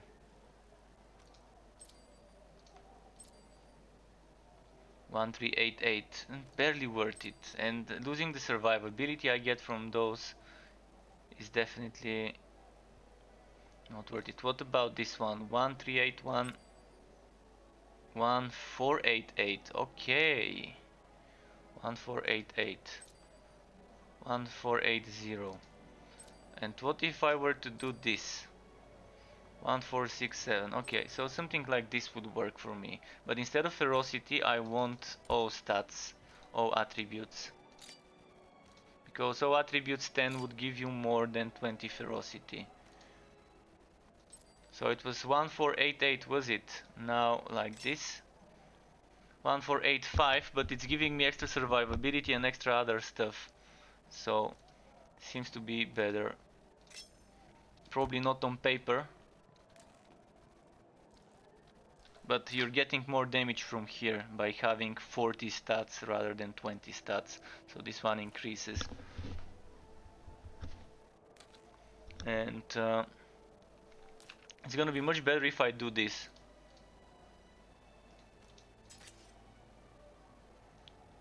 But for now I wanna do this. And then I wanna do, as I said, Havoc Orb over here. Havoc Orb with fire damage. So it's the base version of it is with fire, and since I've got some extra projectile damage from my skills here, it's not bad.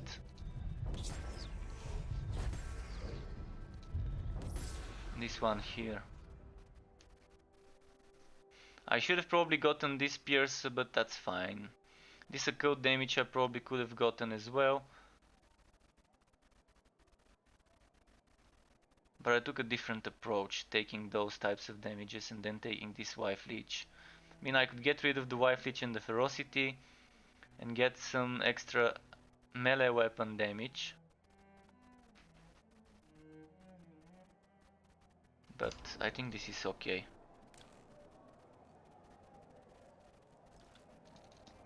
If I have two one-handed weapons instead of this one, it's gonna be better because I'm stacking melee weapon damage in my setup at the moment. Let's go Veteran 1. Element damage resistance. Weakness chance.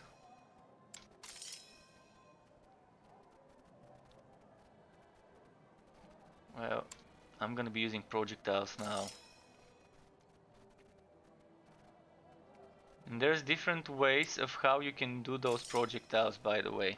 So this one I can either have a single one and maybe make it stick to the ground like this as a mine, or I can make it shoot 3 instead of 1. So if it's just 1, it's 7200, but if it's 3, it's like 4000 times 3, so pretty neat.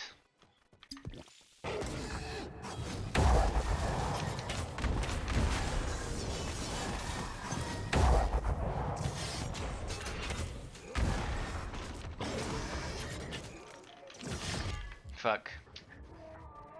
I met my counter. This is the enemy that's so difficult to deal with Havoc Orb, because he's so mobile, and Havoc Orb is a bit of a slow projectile. Look, now I one-shot him, but I have to hit him. I mean, as I keep saying, I'm not the best at playing the games I play. I'm not the best at using the builds I make. I can make some theory crafts that are okay, that are not probably completely meta. Sometimes they're meta, sometimes they're not. But I'm not the best one at using the setups I make, because I'm just not as fast with my mouse clicking and keyboard pressing reactions as I'm with my real life reactions.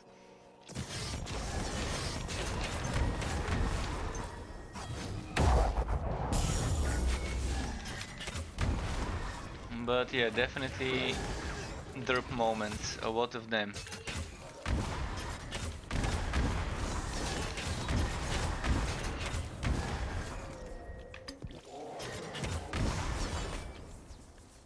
And I've gotten this skill to do a lot more damage the other day when I was playing a projectile based build. But I wanted to check how it goes with a fire based build.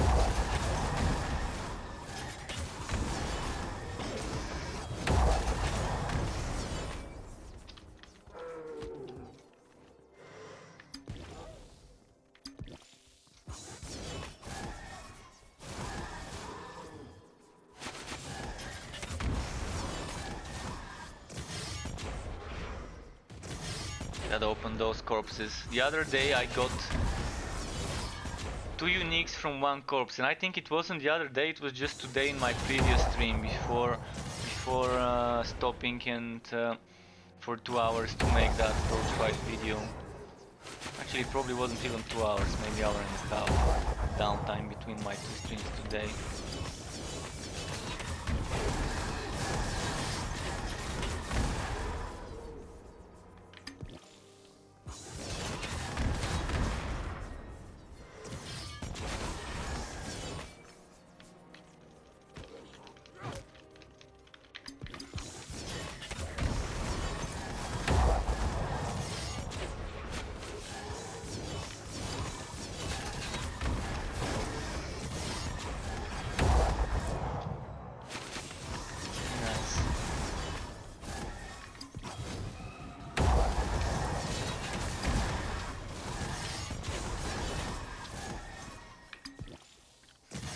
It's fun though, that's what I like to do. I like testing the weird stuff, the stuff that's probably not meta on paper and not meta obviously when you see this weapon you know it's not gonna be as strong as a one-handed with 3 sockets and 3 flat damage rolls. Okay, let's check this setup now. Oh, if I check this setup I can't use oh never mind, I can.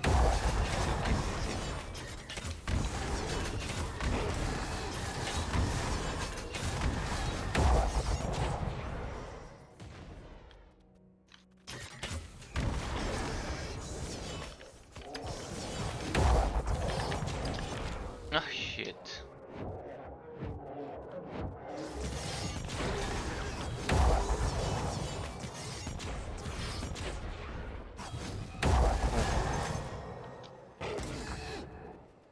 Oh, I need to kill some more. Alright, let's find some doggos. There we go, some doggos.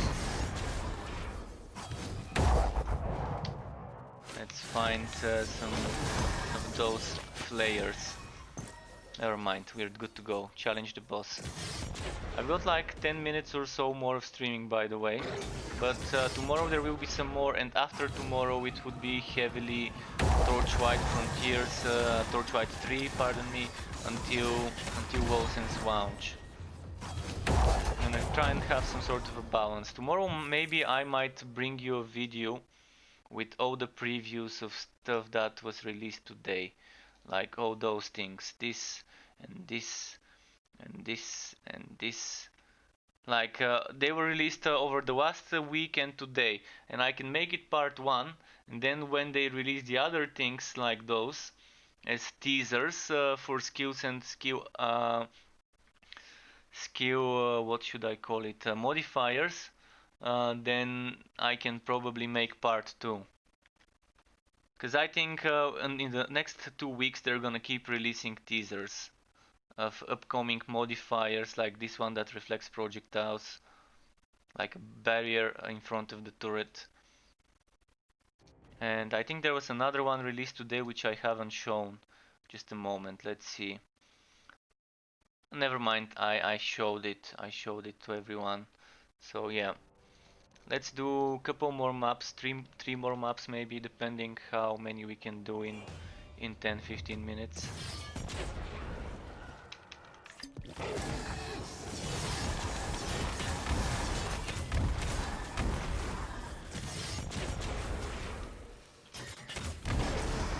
So you can see the other way of playing this would be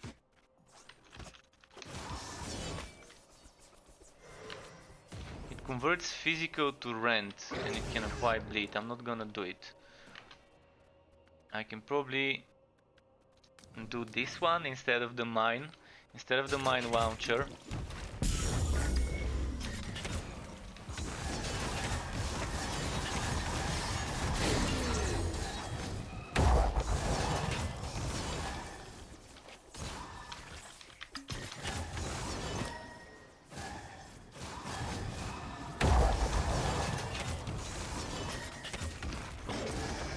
A ranger bow could be strong. It could be strong if you have a master bow, a triple socketed master bow with three flat damage modifiers. Then it could be strong. The unique bow that you have, that you can get, is not meta, but it's fun. It's definitely fun because it gives you extra projectiles on certain skills.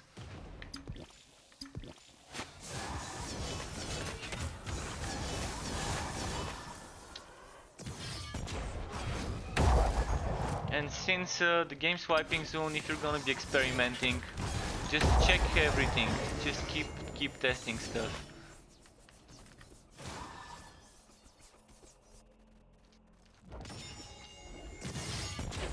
Alright, we sacrifice this to the wood gods.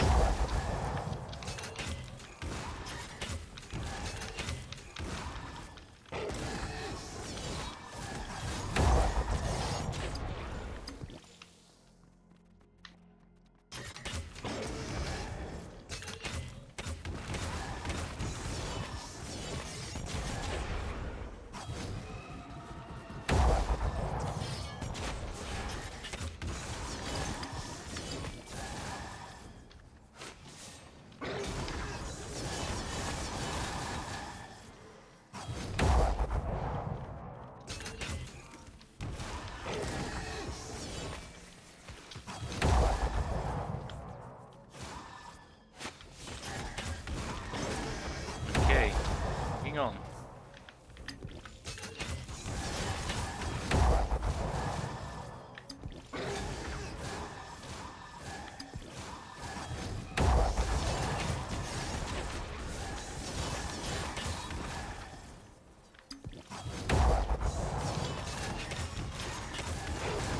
Did I hear something dropping? Or was it? Yeah, I heard it. Soul's Bane, okay, I don't need it. I've got plenty of those in my warehouse. Almost didn't hear it from all the sound effects and things going on. Really would be nice to have some icons on the minimap when something drops. Same way Diablo, Hero Siege, and other games have icons for when something drops on the map, like legendary, unique. In Diablo you have the stars and pentagrams in Diablo 3.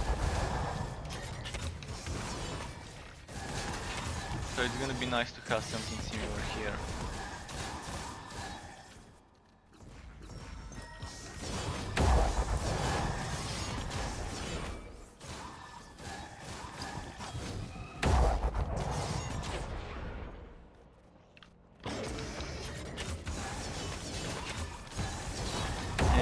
The other reason why, even if you hear the sound drop, you might hear it but don't know where it dropped if you have your teammates playing in the other end of the map. So sometimes it might drop an item pretty far away from you. In order to find where it was, it's good to have minimap icons. This is a quality of life thing, so even if it doesn't come on launch, eventually later it could be added. It's not gonna be that difficult. They already have scripts coded that show icons for enemies that are elite. So they can use the same script and modify it to, instead of checking whether an enemy is an elite or champion, to check whether an item is unique or legendary. And if it is, to show this icon. Icon A, icon B, depending on unique or legendary.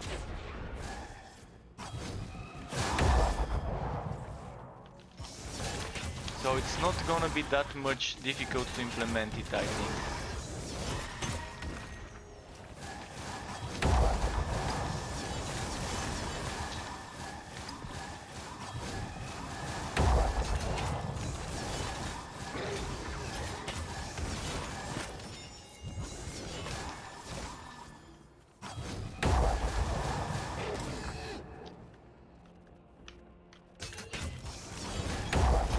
Since I'm no longer using, by the way,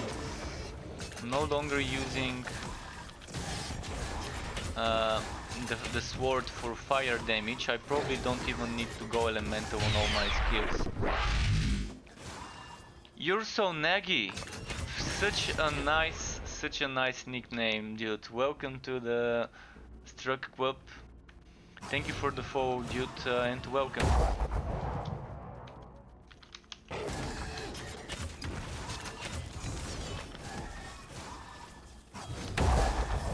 In the meantime, yeah, as I was saying, since I'm not using this unique sword anymore, I can probably remove some of the fire damage.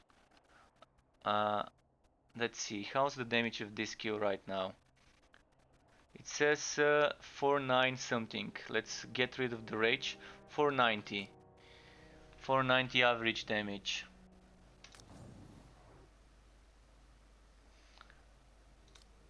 So this changes to 80 from 100 when I disable this.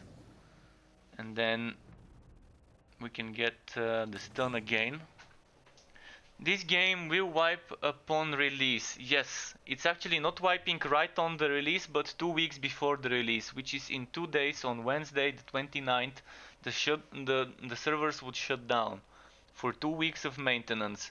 So you won't be able to play online, only offline. And offline characters can be created, but they cannot play online.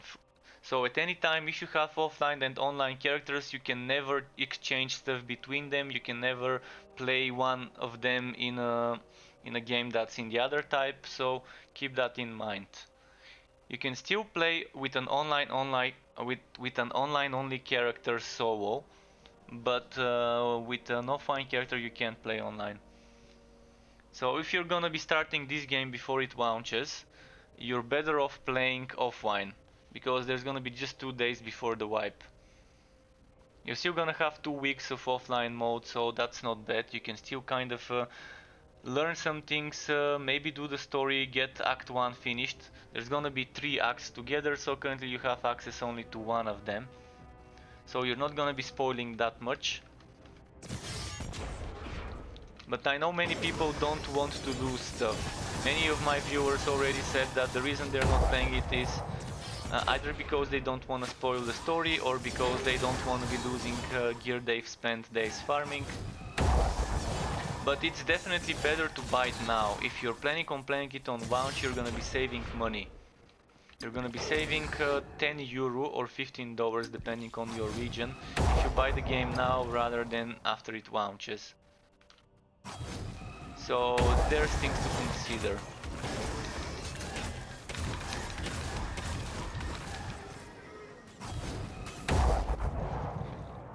Oh, this one was alive, did not notice.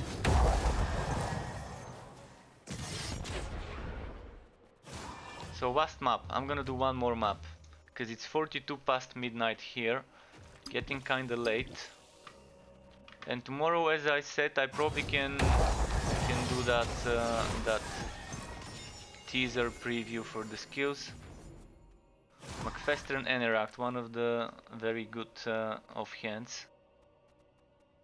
This is probably better than the one I've got in the warehouse. Tomorrow there's gonna be some more streaming of Wolcen from me.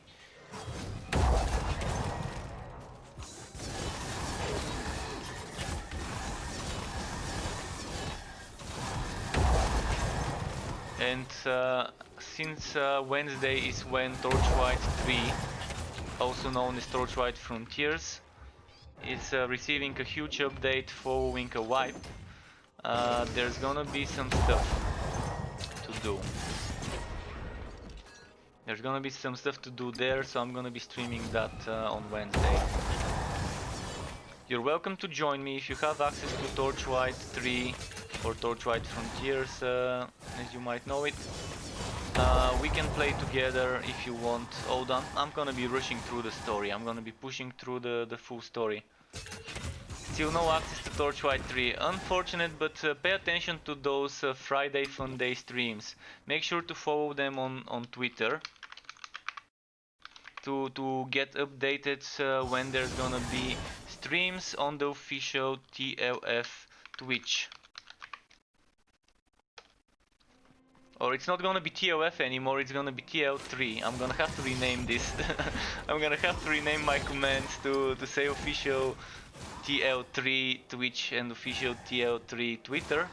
But I'm gonna do that later tonight.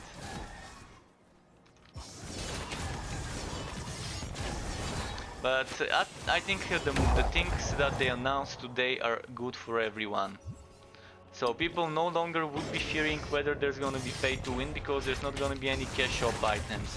It's gonna be a buy now, play forever kind of game.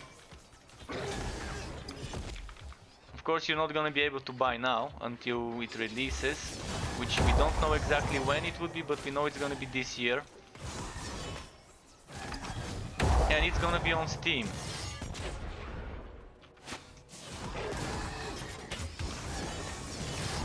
So there's gonna be offline only mode, and I think there's gonna be modding community project made for the offline only mode.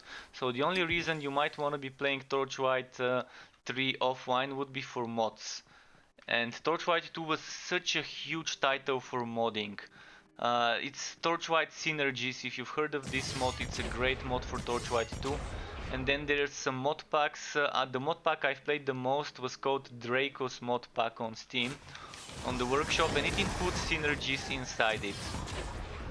It has like a total of 69 or 70 classes or something to play in that synergies, including mod pack. So Draco's mod pack is synergies together with a lot of other things. There's like one mod that was just a dragon knight class, so Draco has this one together with a bunch of others. Torchlight 2 was just a great game. And it still is, and there's still people playing it. And if you've never played it, it's available on console as well, and even on Switch. You can play Torchlight 2 on the go at the moment.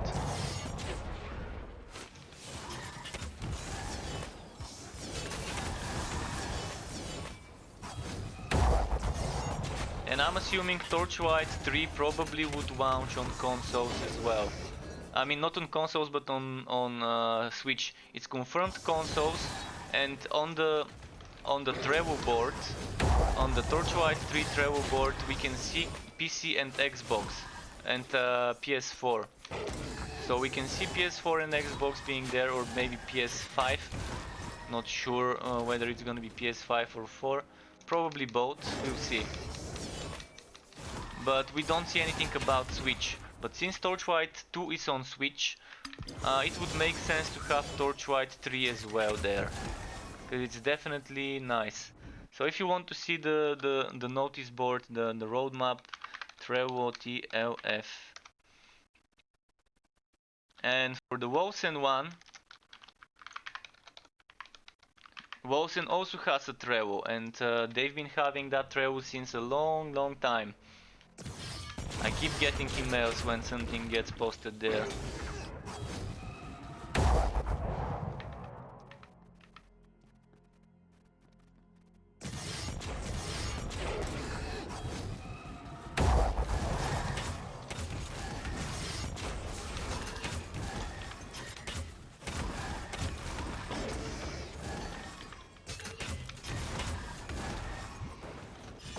Ah, shit, I didn't know this would hit me.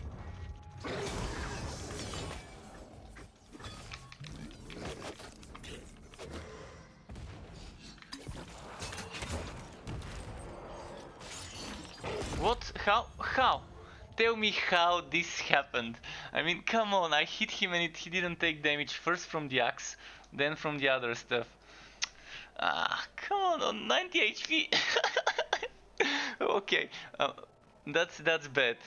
That was a pure rip. I really wanted to complete with a completed map, but I couldn't. Unfortunately, I don't feel like doing another one right now, because I said this was gonna be the last one. So yeah, that's gonna be it for today from me. But keep it cool, folks. There will be more Wolcen tomorrow. Until next time, and see you around. Goodbye.